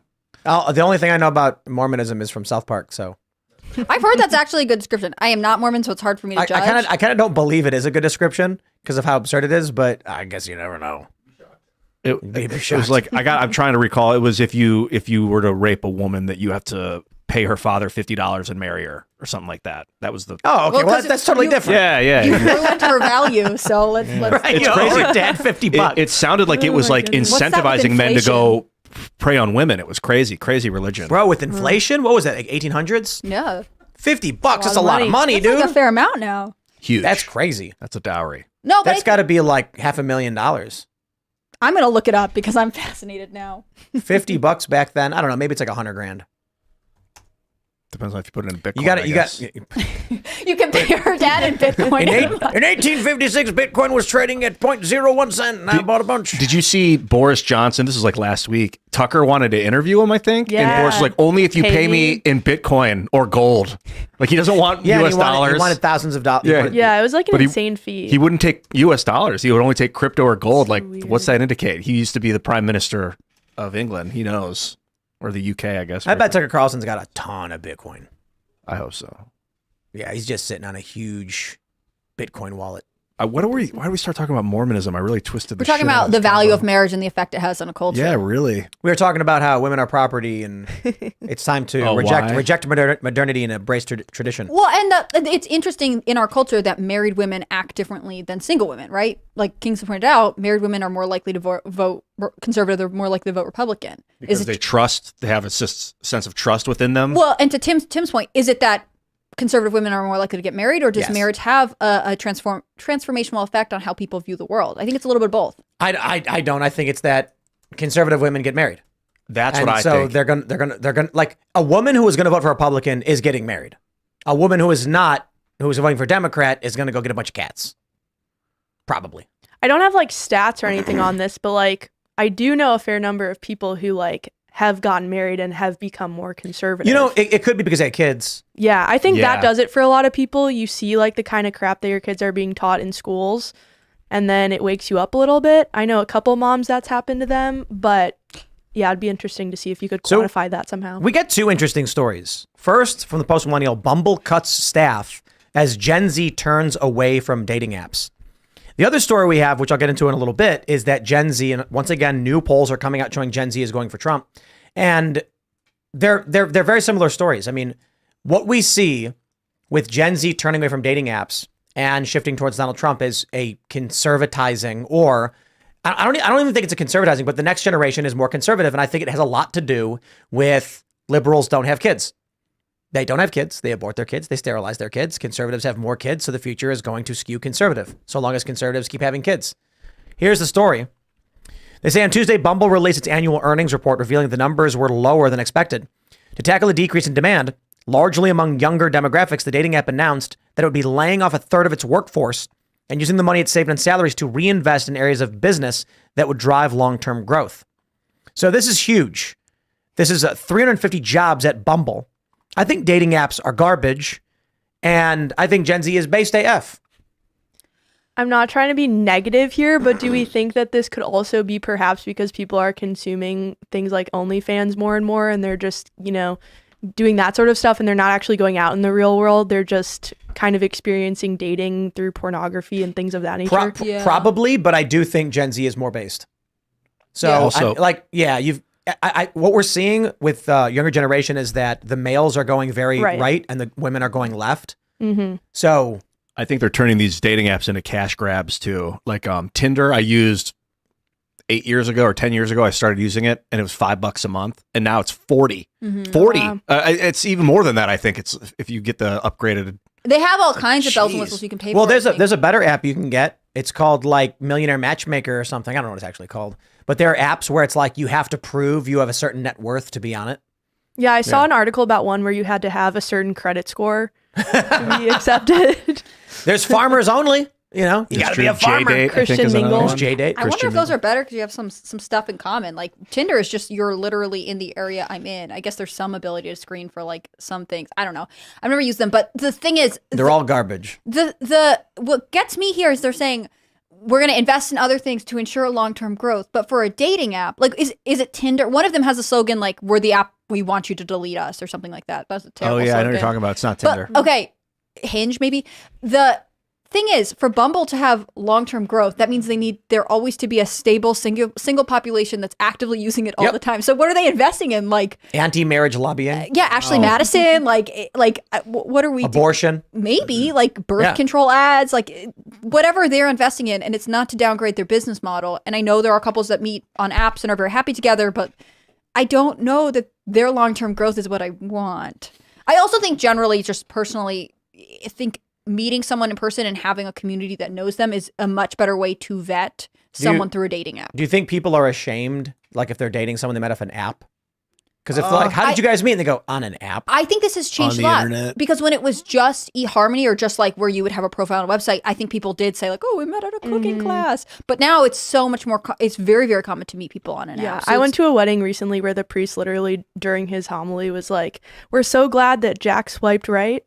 And everyone was kind of just like, wow, he really went there. Like, so I feel like it's starting to become a little bit more normalized. You know what we should do? We should just, now that, the CIA has everyone's information and the NSA, they should just write an algorithm that matches you up with whoever you're supposed to be with. That's it. There's a Black Mirror episode. Yeah. But that episode was interesting because it was actually a program they wanted to be in that created an algorithm that generated all the possible scenarios and then found the people that were meant to be together.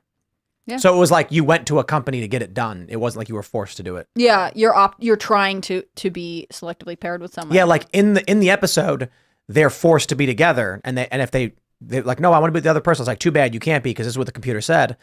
That was actually just part of a simulation where two people went, said, help us find our mate, and then it did, a million iterations of a simulation to find out who would work better together.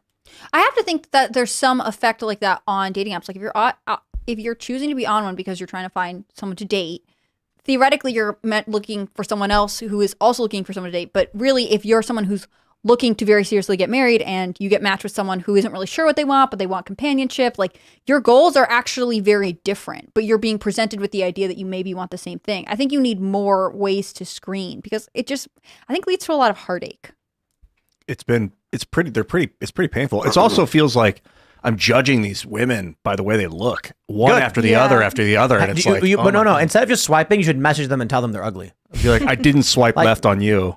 Well, on Bumble, right on you. I can't. Can you message people you don't swipe on or no? Or can you? No. I don't know. You need to swipe on each other in order to be able to message each other. And then Bumble is the one where the girls message first, Correct. right? So then I guess what you do is So I remember reading how guys would just swipe right on every single one, no matter what. Yeah.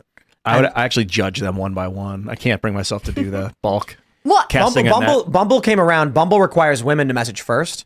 And the problem was because on every other dating app, women have 76,000 messages and men have 0. Mm-hmm. And so it's like, eventually guys just started saying, I'm done with this. It's too much work. I don't want to do it. Well, and OkCupid has, from what I know, they actually do some of the best data analysis of the information that they have. And I remember listening to one of their analysts talk about how women can be less attractive. Like instead of it being like, people about the same attract level pair up, the app favor basically uglier women. Like men will compromise on the app in a way that they wouldn't in person. Wow. Which is fascinating. Well, it's because the competition is so high. Mm-hmm. So it changes market dynamics. If you're a guy and you go to a bar and there's a handful of single women, you're going to have like an average or attractive or whatever woman, and you can walk up. There's few guys to compete with. On the internet, you have literally every single guy everywhere you're competing with. And like you're competing with fantasy. Like when you see the dating, like the way she moves is such an indicator of if you want to be with her, in my opinion. Seeing a still photo or even a video, because it's just a 2-dimensional amplification of like, of a mirroring of what she's doing. Well, now and one big issue is that on that. Tinder, trans people just list themselves as... That's another reason why I'm really disconcerted with these things. Because the apps don't work. A trans person, it's like it says, I'm looking for women. I want women. I don't want a man that transitioned into a woman. I want a woman. Woman in the traditional sense. Yes. What's happened is socially that trans women who are male will just list themselves as woman and then go on the app and then that's it. I reported dudes will be swiping and it'll be like, I don't want a dude. I reported one of those people. It was a guy, trans woman, man, and I was like, I can't let this fly on this app. The righteous thing to do is to report that guy for presenting himself as a female to men when he was used a guy. To be called catfishing. Now you're a bigot. Yeah, I think I did the right thing. Usually I'll just ignore those people if they pop up, and it's not that frequent. I think those companies have a duty to not to go there. Well, you could be indicate like, if you want trans people, that should be a thing that you put on there and indicate.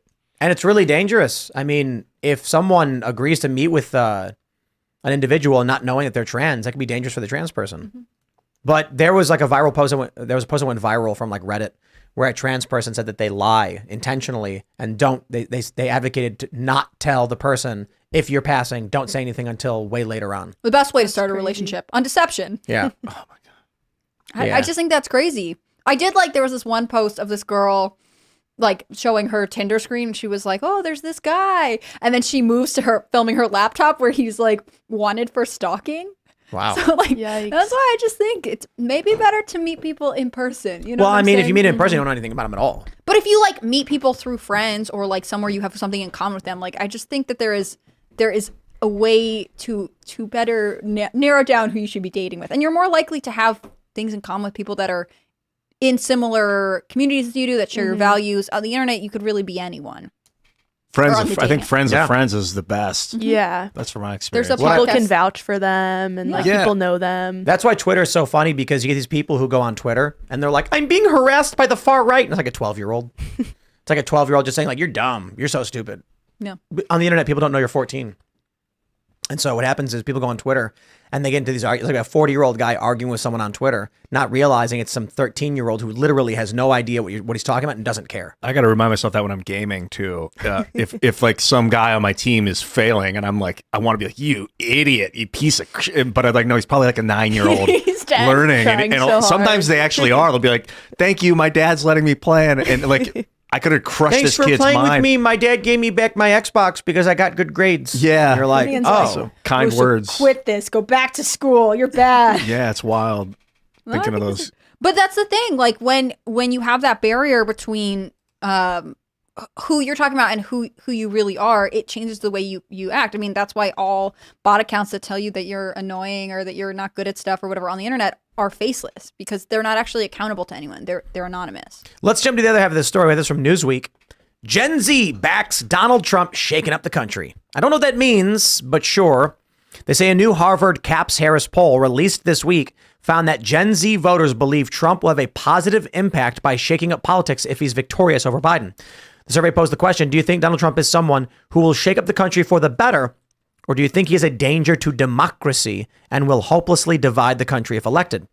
Among respondents between the ages of 18 and 24, 65% said they believe he would shake up the country for the better, while only 35% viewed him as a danger to democracy, according to the poll, which surveyed 2,022 registered voters from February 21st to 22nd. That's crazy. That's not 65%. Wow. Every age group except for 65 or older agreed that Trump would shake up the country for good. But Gen Z had the largest majority of voters who said so. Based.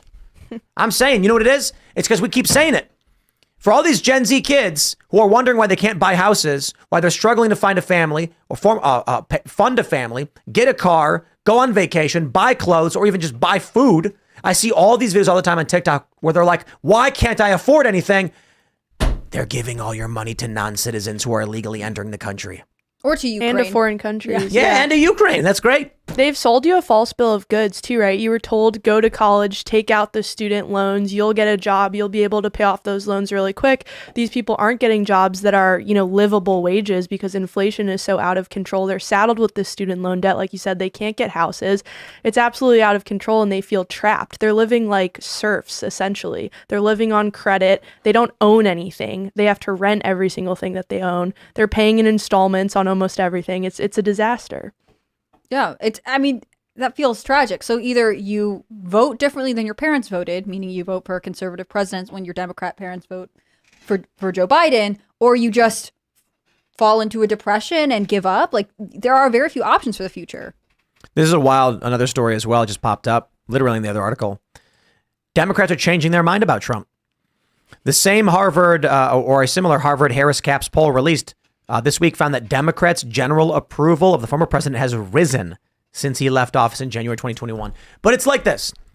It's like you take a girl who's like a 5 out of 10, and you put her next to a girl who's like a 2 and she looks like a 7. You know what I mean?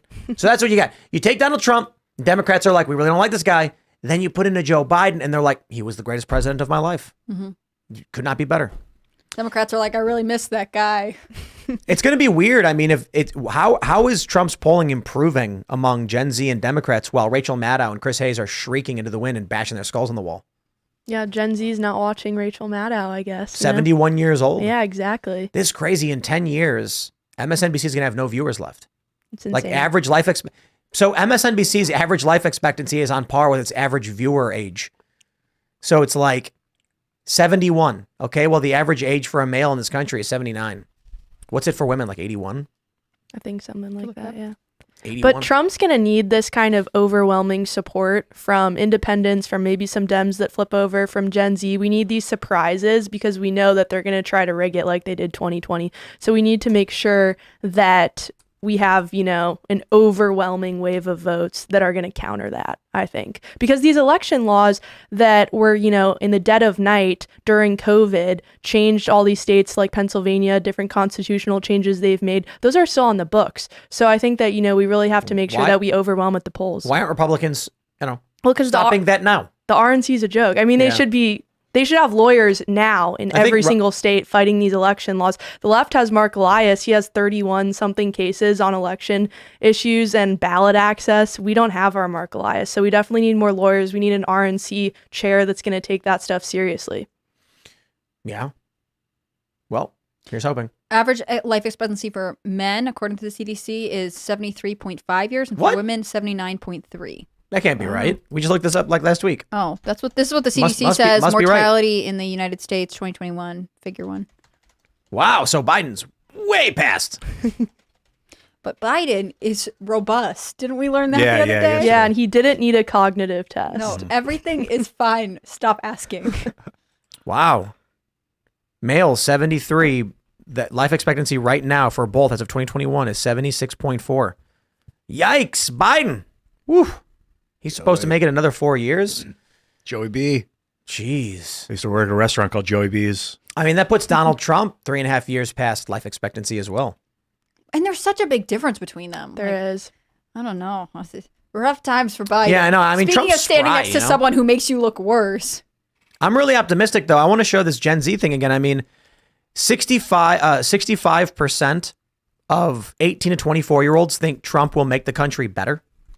Yo, the future is based. That actually doesn't surprise me. It's only 2,000 people they polled, but it still seems about right. I mean, I think it's because of how bad stuff's got. I don't like the reactionary state of mind, but you just can't put like a husky in the pilot seat. A husk of a man. I don't know what you want to call Joe. I thought you were talking about like or a dog or someone. Yeah, like Air Bud or something. No, you know? I can't do that. You see what you get when you do that. It's like the rudderless. The ship's flying all over the place right now. So somebody is better, and I think a lot of people are just like, yo, get that guy. That guy wasn't this. I think too, I am Gen Z, but young people especially, I think you look at how Joe Biden has totally created chaos across the world. We're fighting, you know, multiple wars on multiple fronts. There's chaos in the Middle East again. Ukraine, obviously, terrible situation. If I'm a young person, I don't want to fight those wars. That's not in my interest. That's not in the American people's interest. I don't want to go die in some desert in the Middle East to defend, you know, their democracy when we have real issues here at home that need attending to. Mm-hmm. I wonder how differently it would be, like military enlistment, if we were sending troops to the border. If there would be people who were like, I think people would sign up. I'd sign up for that. Whereas it's like, you have to go to Ukraine or Iraq. And they're like, no, thank you. I'll stay here. I will not enlist.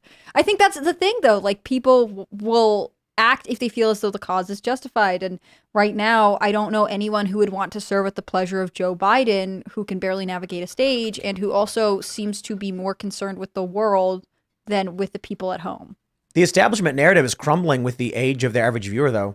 I wonder if when like Pelosi, McConnell, and the rest of them are out, if the Democrats just say what they've always said, and I just tell me what's popular and I'll do it. And so the narrative shift will go towards people who are active. Everyone else will just say whatever you say, whatever makes money. I wish we could get a survey of what like the top political podcasts, both right and left, like what their average age of a listener is, because I think it would just be so different. It'd be interesting to contrast the new media from the old, so you know definitively how split the audience is. It'd be funny if like Hassan's audience, they're all like 60 years old. He's cornered the market on like older internet users. I mean, our audience on average, I think is like the average age is 34, but it's basically like, what is it, 25 to 34? Is it 34? Yeah. That's I think that's the second biggest. The first biggest is 35 to 54. Is that what it is? I don't know how they break it down, but they're basically very, very equal if you go between 25 and 54. And then that's like the key demo, right? 25 to 54. And then 18 to 24 is pretty low. And then the older one is a little higher than 18 to 24. But on average, the average age in the middle is 34-ish. But it's going up. It's really funny. Like a couple of years ago, it was 32. So like the average age is aging with us. Yeah. That's what it is. I wonder where the rest of we got to start advertising to 18-year-olds. Come watch the news. Watch Timcast IRL. That's interesting. That's how you do it. But I think they're more likely to watch this as a news program than they are to turn on CNN, right? I mean, I don't know about you guys, but like I never had cable anywhere I lived after I moved out of my dad's house because there was no reason for me to pay for cable. I didn't use it. Yeah, I never used it. Right. So someone in chat claims to be 15 years old. Nice job. Wow, there we welcome. go. Bring your friends to the show. The way you do it is you got to be like, you guys are so dumb. You don't watch Timcast IRL. It's like the coolest show ever. Because that's what it's all about. Is like people feeling FOMO. Yes, make them feel left out. Yep. Bully FOMO. your friends into watching IRL. Someone says they are 1 year old. Oh, that was that Rogan Sims. One. Good. Get them started young. That's the other thing is like there's with the birth rate declining, this will always be the case unless we see, another baby boom essentially. This is why I was saying that culturally, what we see is that there's this the Simpsons meme of I used to be with it, but then they changed what it was, and now what it is scary to me, and it'll happen to you too, but it won't happen anymore because there's no young people. So the money demo is going to stay where it is. Like, yeah. Then there's not going to be anything to market to. Yeah, Gen Z will have businesses and they'll have bands, but you'll make less money. If there's 1 million fans of a Gen Z artist, but 10 million fans of a millennial artist, then you always want to be working with the millennial artist. You make more money. It used to be that because the next generation was larger, once they came into money, parents were spending money on their kids, and then when they came into money, there was more money to be made from them. To them, yeah. Now it's changing. It's going to go down. Unless conservatives have 4 babies each to compensate for the liberals who have no babies. They can do this. I think this is totally within their means. They just have to decide and move forward. Yeah. That's true. You just commit and go for it.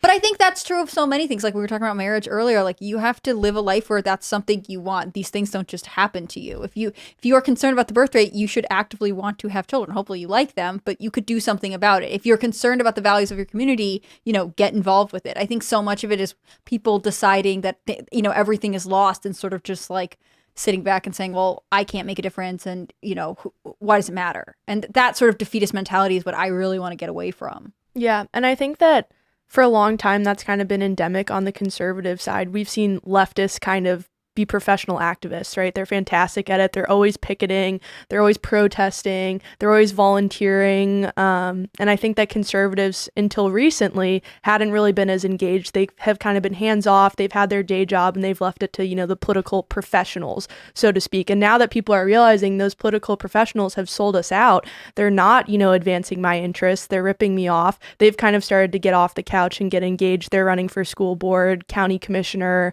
things like that. So yeah, people just have to get in the fight. Mm-hmm. Makes a big difference. Do you ever want to be on a school board, Ian? Not only if my kid was there. Yeah. Yeah.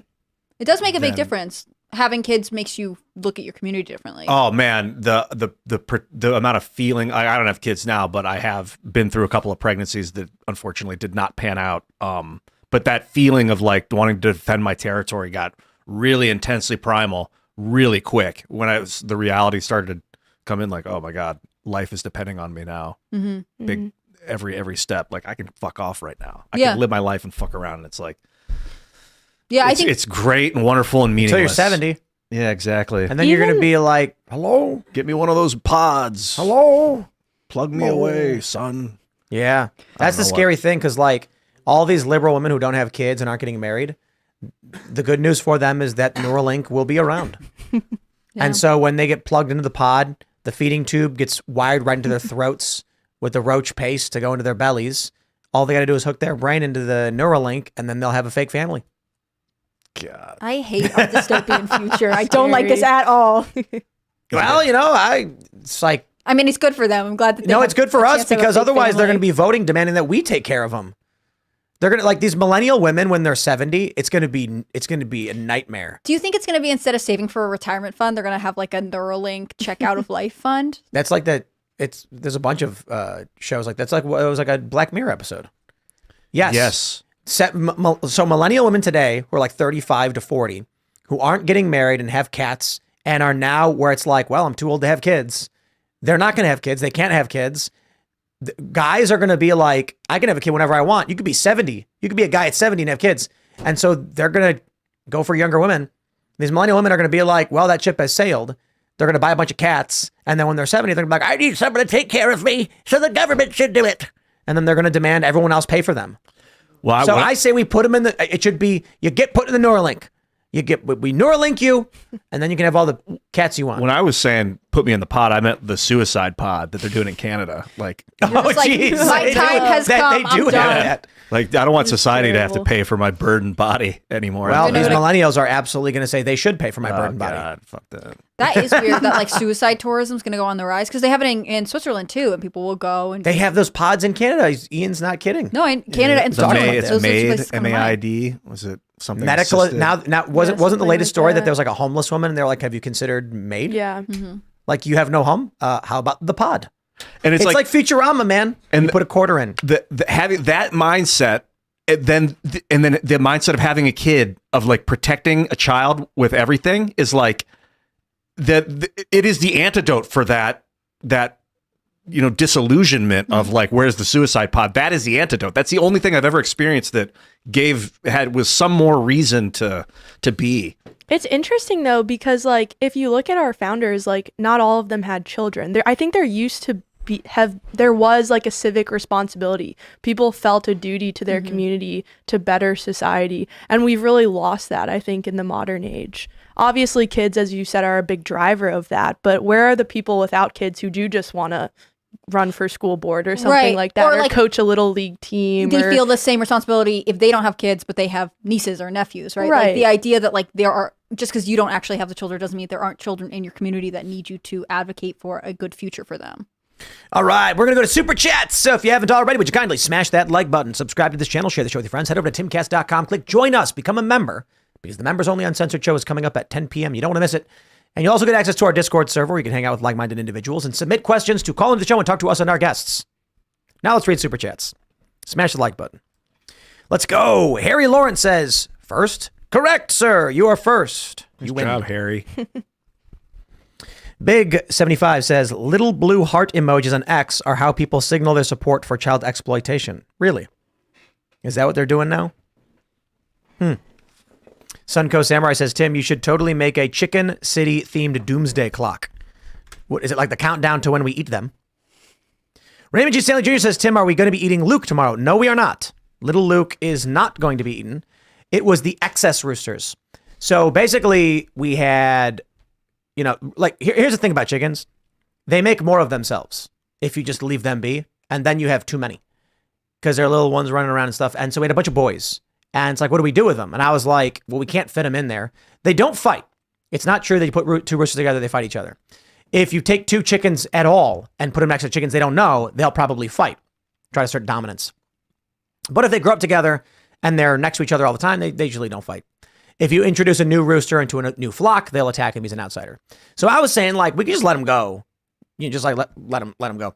The roosters at Cocktown at the new studio, they all got eaten. They just got snatched up and eaten. And Fabio was the only one who survived, so he's now rescued and living a healthy life. And then we had a big pen with like 17 roosters that we did not need, so we will eat. They have been butchered, all but 3. So Mr. Mutton Chops, he is fine. He was the one who kept escaping, jumping, and trying to get away, and we respected that. So he gets to live. Then there's Pom Pom, who looks like a pom pom, or whatever. Is it Pon Pon or Pon Pom? Pom Pom, right? Pom Pom? I don't know. He's big and poofy, so everyone really liked that. And then there was RB3, Roberto Beeks III's brother, and that was because if something happens to RB3, then there's no heir to the throne, so he has to have a brother. But no little Luke. Little Luke Rydkowski, our rooster, he's a blonde Polish rooster with a big nose. I'm not joking. He is fine. He's a goofy dude.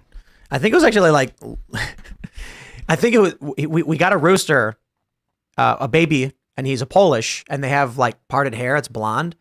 And then Luke was like, hey, he looks like me. He's blonde. He's got a big nose. And we were like, we're going to call him Little Luke. And now he's Luke. There you go.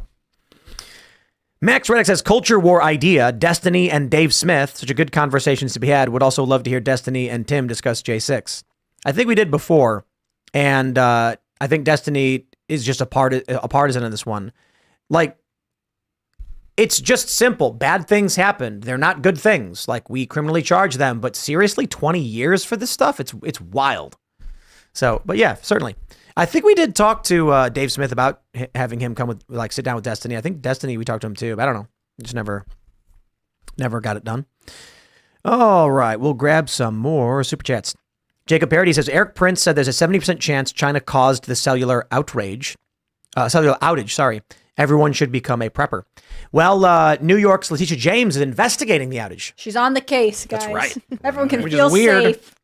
Did you see that thread today about her spending? Someone dug into her campaign spending, and she spent like $15,000 on luxury hotels in Puerto Rico. Not surprised. What are we doing here, team? There's a bunch of stuff like that. Bender the Offender says, any special plans for the 1000th podcast episode?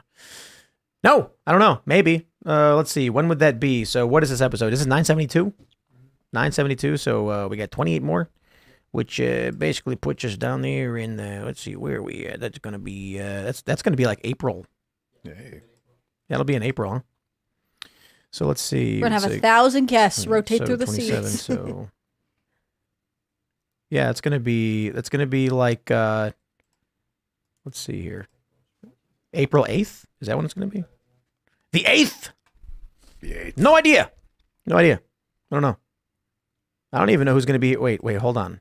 April. He's going to do 1,000 push-ups. When's April? April 1st is a Monday. That is perfect. That is the perfect day for Michael Mouse to come back on the show. Hey.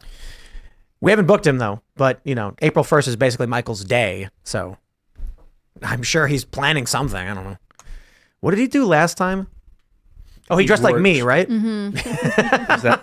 Or he was on 666th episode too. Yeah. That one he did something else, but I can't remember what it was. He took off his clothes. He was wearing the Superman outfit, and then he had more clothes on underneath. Every few minutes, he took off a piece of clothes, and then eventually he was dressed like Superman. Oh, that's funny. Yeah, from Michael Douglas from Falling And then we have a picture where he showed up, and he dressed exactly like me. Yeah, I remember that one. That was a good one.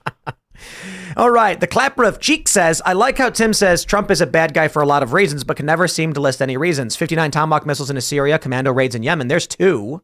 Come on. You've also got cultural issues. Everybody was saying Trump represented the worst of our culture, but Hillary Clinton represented the worst of our government. So here's a cultural example. When, what's his face, Gianforte or whatever in Montana, was it Montana? Yeah. Body slammed that reporter, which he should not have done. Trump laughed about it and then mimicked doing it, cheering it on. I'm not a fan of it. Trump has done bad things. To act like Trump is a saint is the stupidest thing ever. And if you want me to list all of the bad things Trump has done, every single time I bring up that I don't think he's a perfect person, I can certainly put together that list. I think 59 Tomahawk missiles into Syria takes the cake, or you can talk about commando raids into the Middle East, or how about the expansion of the drone program and shutting down the reporting numbers? Like, come on. Dude's not perfect. However, best of my lifetime. What can I say? Like, if you think Trump has a perfect track record and never did anything wrong, you're nuts. However, when you weigh him against all the other presidents, it's like on a scale of 1 to 100, he's like a 60, so it's a net positive, and I'm okay with it. Like, I'm actually excited for it because all the other presidents sucked ass. Barack Obama was like, I'm gonna blow up goods. Too many of them. Not a fan of that. Yeah, Trump's done bad things. He's a bad guy for a lot of reasons, but it's not like he's overwhelmingly a bad guy. What I mean to say is Trump has done bad things. That's it. And I'm sure he can give his reasons. I'm sure Obama can too, but Obama's substantially worse. Let's go. Unnamed Tallow says, Tim, would you kindly give a shout out to my company, Untamed Tallow. Tallow is great for cooking, but it's also the most skin compatible moisturizer on the market. Try tallow and resist the psyop. Really? I only cook in tallow, but I didn't know you can moisturize. It's way better. Yeah, beef fat fries. Wow. You ever have beef fat fries? Oh, man. McDonald's used to do that. Yeah. But they stopped. Why? Now they do seed oils. Yeah, now it's engine lubricant, right? Yeah. Canola oil was an engine lubricant 100 years ago. I'm so glad we're in modern times. This is great. We started with the personal trainer a couple days ago because normally I just skateboard. And skating burns about 400 calories an hour, which is pretty good. But there's zero upper body. So I've not been doing any lifting. And so I had consulted a while back, one of the most trusted medical professionals that we know, Joe Rogan. And he was like, bro, you got to start. Dr. Joe Rogan? Yeah. He's like, you got to start lifting, dude. You take vitamins. I'm like, take vitamins. And he's like, you lifting? And I was like, I do not lift. You got to lift, dude. You got to start lifting. And I was like, yeah, okay. Like, well, I'm not going to do that. And then just recently I was like, I feel like I have an obligation to do that. Like, of all people, I can certainly afford to get a personal trainer and spend an hour every day on basic workout stuff outside of skateboarding, because I feel like it's irresponsible not to. And so we did basic workout stuff today. But anyway, I got this app. It's really cool. It's called, you guys probably know what it is, MyFitnessPal. And so I basically track all of my macronutrients now. And it's fascinating how doing this has basically cut out all seed oils. Not even intentionally. I'm not even going like, well, these seed oils better not have them. I'm actually just looking at things and scanning the barcode. That's too much fat. I can't do that. Like, that'll put me over. It's so easy to get too much fat in your diet. It's nuts. Because we've been eating pretty well, but fat is massive. Carbs are actually really hard to get. That's crazy. So we have to I had to make these biscuits with bananas in them. It was awesome, by the way, but I'm eating more carbs than I've ever eaten in my life. Cousin T's biscuits, by the way. That's how I've been doing it. Yeah. Cousin T's biscuits. Be real about it. I was like, how am I supposed to get carbs without fat? Like, what can I eat? And then Terrence Williams came here and he brought his Cousin T's biscuit mix. And so I was like, we can make this. So the first night we just made biscuits and it was perfect. It helped me hit my carb level because it's got me at 250 carbs per day. I'm doing exercise every day. So it's like I'm burning more calories. Mm-hmm. And then yesterday, it wasn't enough carbs. So I had to cut a banana in half and mix it into it to add enough carbs to make it. Is that weird? Because you were kind of a keto person for a while, and keto's all anti-carb. I have always done relatively low carb, like my whole life. There were a few periods where it was like I was eating maybe like 100 to 200 carbs a couple times a week, but mostly it's like a lot of meat. And then I went down to like 20, between 20 and 40 for years. I actually lost a lot of weight. And then I decided with doing the training and not doing lifting and doing more general workouts, I was like, I'm just going to do whatever they say, and I'm going to try it and see what happens.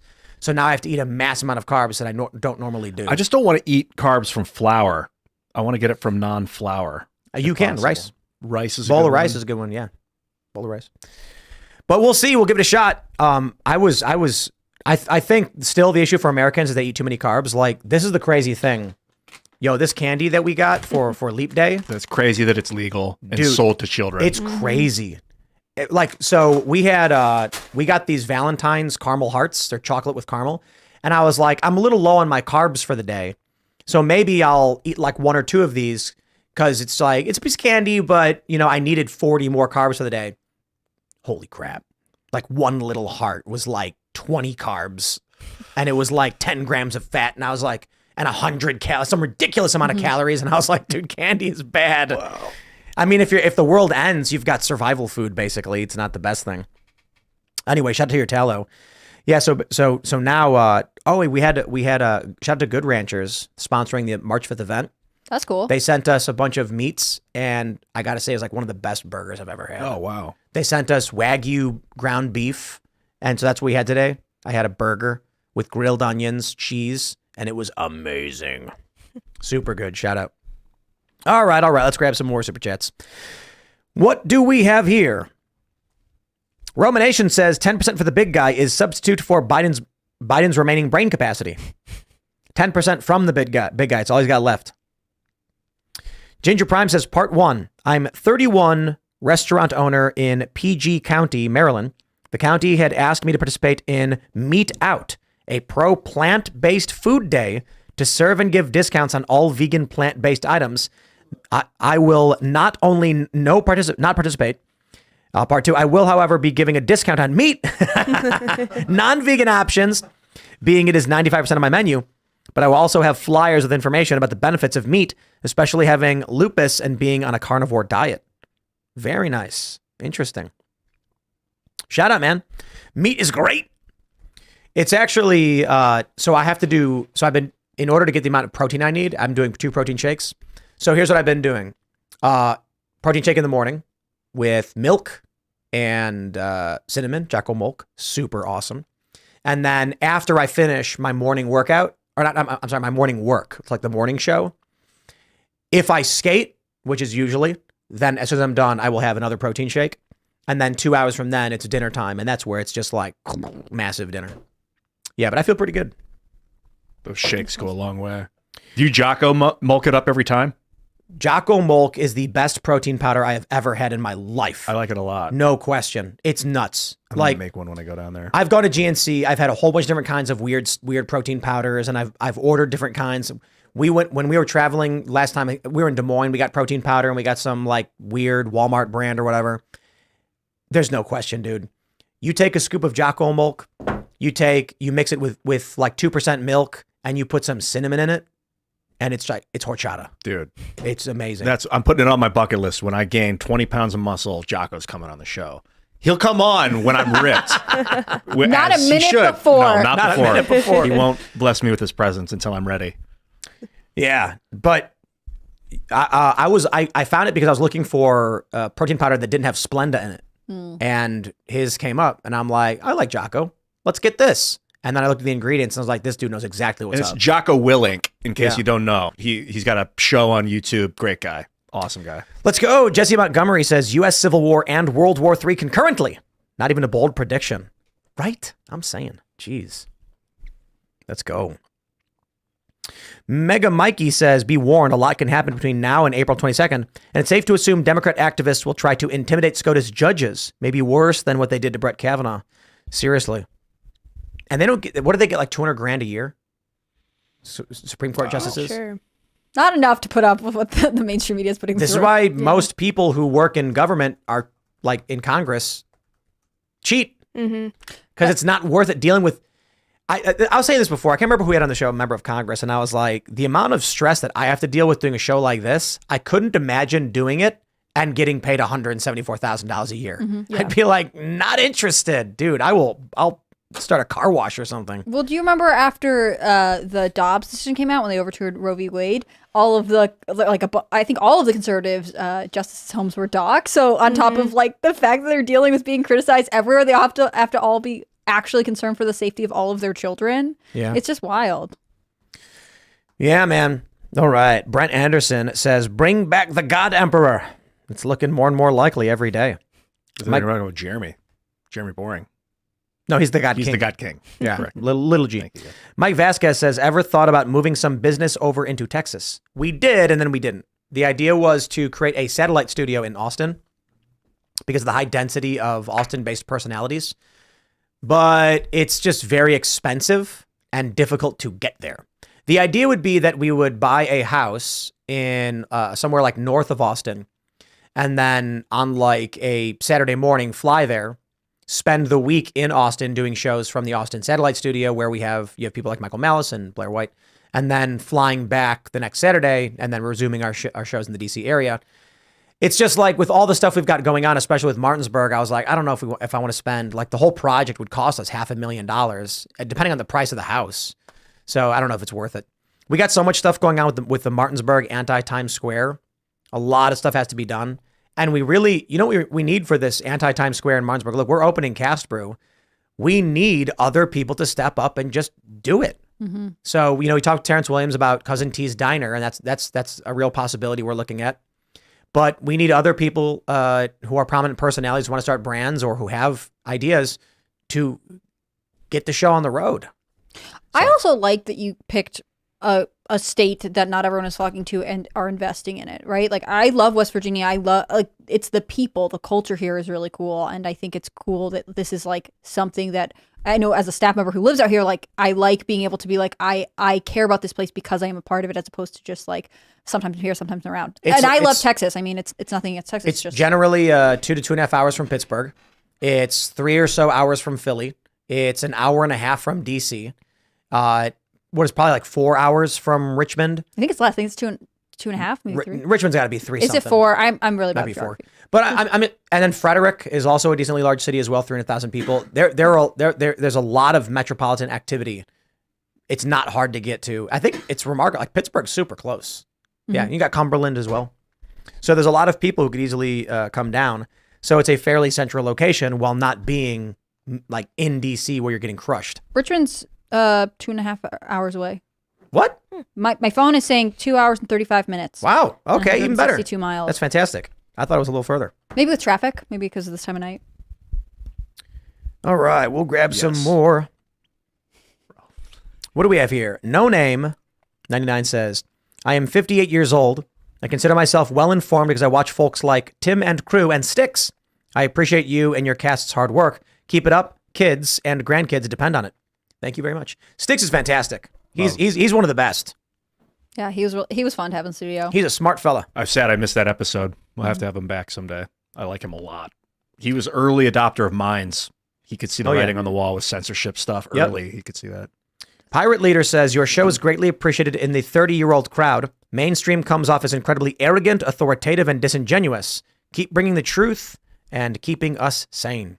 We'll do our best. We'll do our best. That's all we can say. But we're not, I mean, it's remarkable. Look, on this show, you know what we do that they don't do? Every story we talk about comes from a source.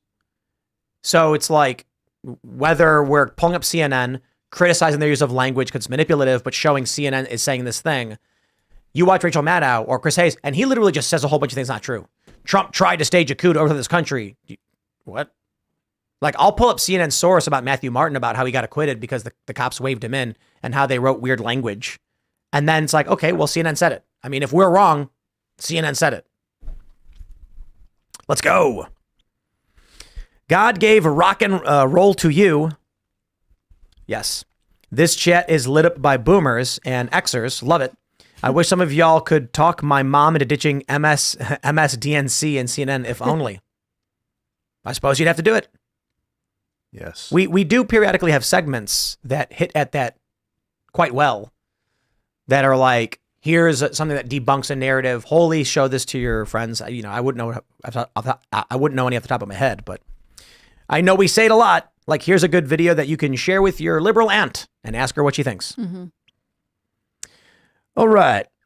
Eric Shaver says, what's with all the fake show snippets? Are we sitting in the DMV? What is that? Fake show snippets? What is that reference to? I don't know. Maybe all the clips you played of like fake news. I don't know. Like 2 clips? What does that have to do with DMV? I have no idea. Harry Lawrence, the First Amendment allows everyone to know where others stand. This is why the media pushes the idea of limited free speech, because they want to tell you what everyone believes. Yep. But still, you know, Trump should shut down The View. So. No, he should occupy The View. It'd be way funnier. Jeffrey Jackson says, I know you guys don't control ads pop up on the podcast, but I was listening to last night's show and the last ad was for CBP that has to be targeted. Yeah. You can go on YouTube. You can go to Google's ad system and put, I want to run my commercial on this video specifically. It's extremely easy to do. So they probably do. Shout out to the CBP, always listening. Yeah. Let's go. Project Aditon says, would love a Timcast version of Timcast versions on The View. Some smart ladies like Hannah Claire, Libby, Cassandra, and Seamus. Aha. She called me Hannah because of you, Kingsley. No, but the joke was that he put Seamus in there. Well, yeah. So actually, that is something we've announced a while ago. The intention is to do a freeform conversation with smart people, you know, smart moms. And we've got a handful of moms who are nearby and interested in doing it. And, you know, there's a strong possibility it might take this studio over when we leave. And then we'll be in the new studio, and then this one will get an art redesign.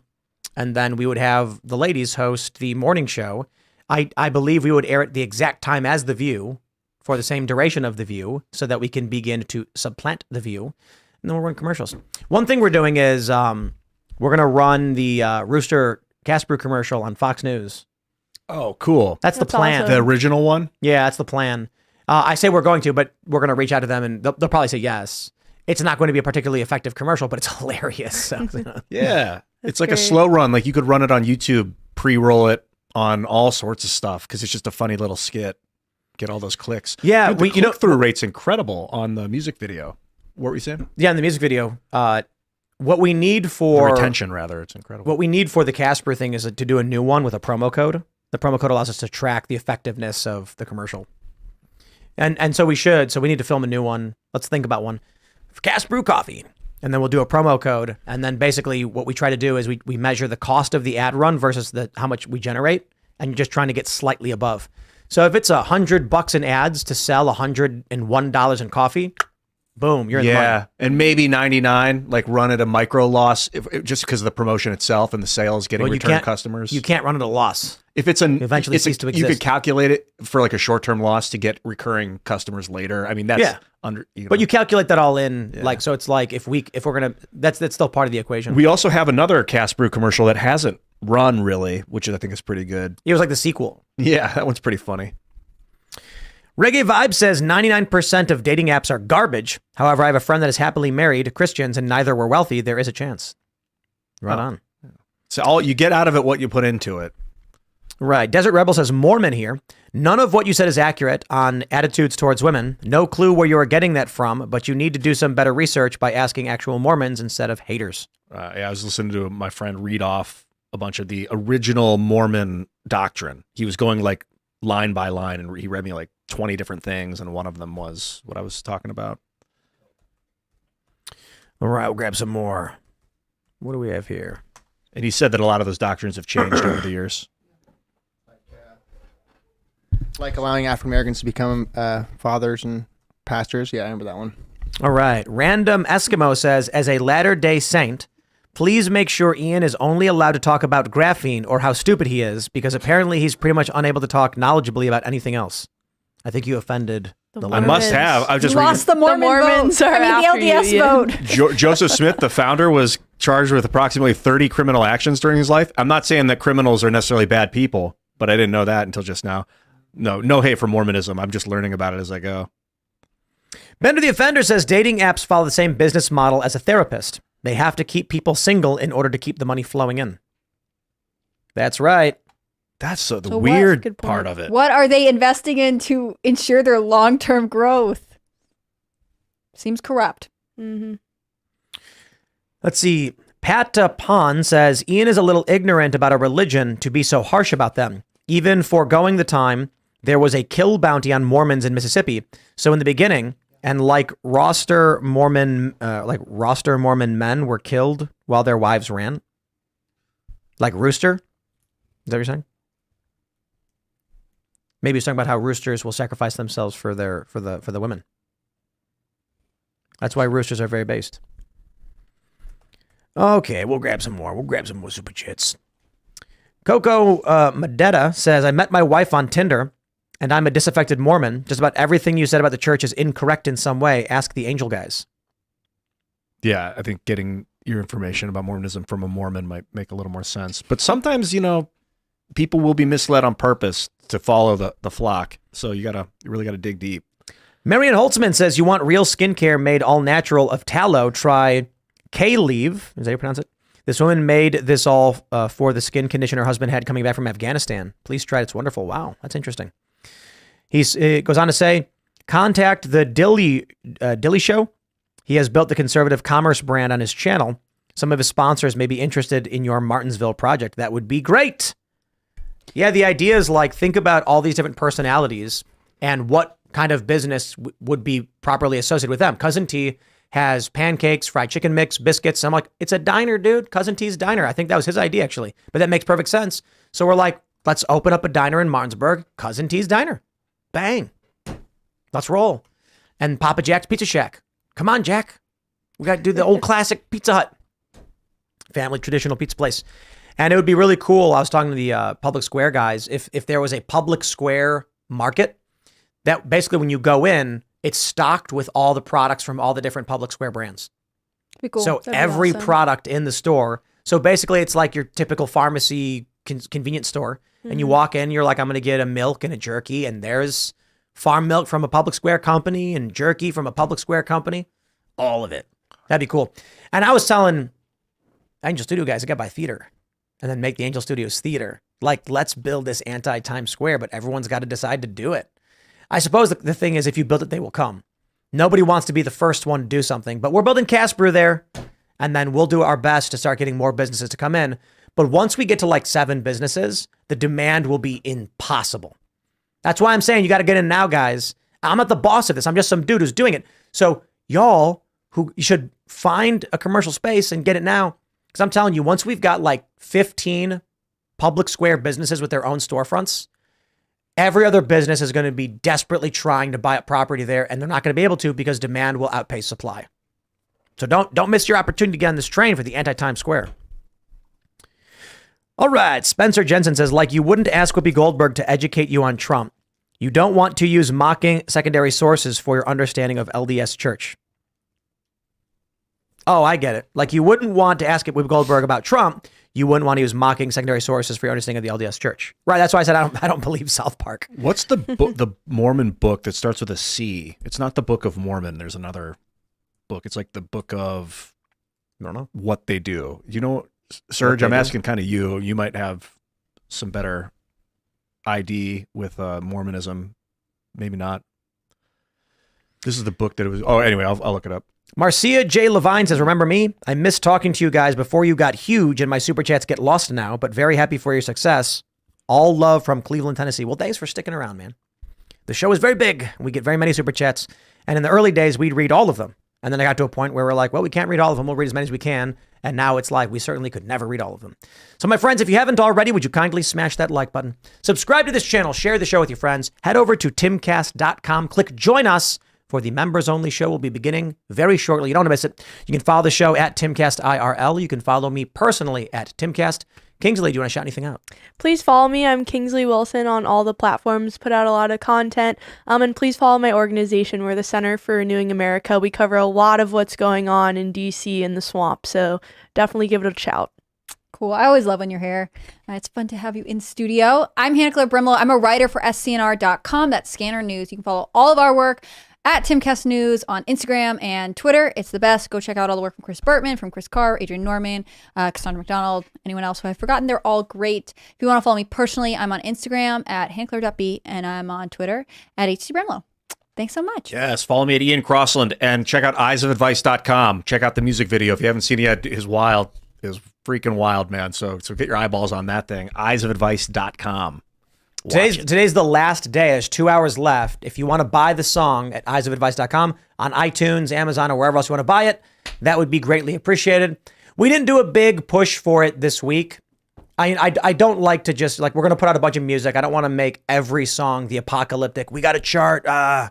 But so we were fairly light with the release of Eyes of Advice, though it does have about 4 million views. And we're hoping that y'all will consider buying the song on the last night, which is tonight. And maybe we'll hit the Billboard charts with it. And then we'll have 5 out of 6 songs that we've released that have charted on Billboard. This one, maybe not. I don't know. Maybe we'll get something. You got to do it for the smoke monster who's the star of the show. Sorry, Ian. Yeah, he was so good. He does a great job. Yeah, he really is emotive. We just basically finished the writing. So Phil Carter and I finished writing a song that I think is going to be one of the best songs. Very, very political. Very political. Super excited for this. And we're hoping to get this one done ASAP because the video is going to be epic. But I don't want to say anything. So anyway, we got Serge. Serge.com. Follow me on the internet. Cheers. Right on. You already shouted out, right? I did. Okay, yes. cool. We'll see you all over at timcast.com in a minute. Thanks for hanging out.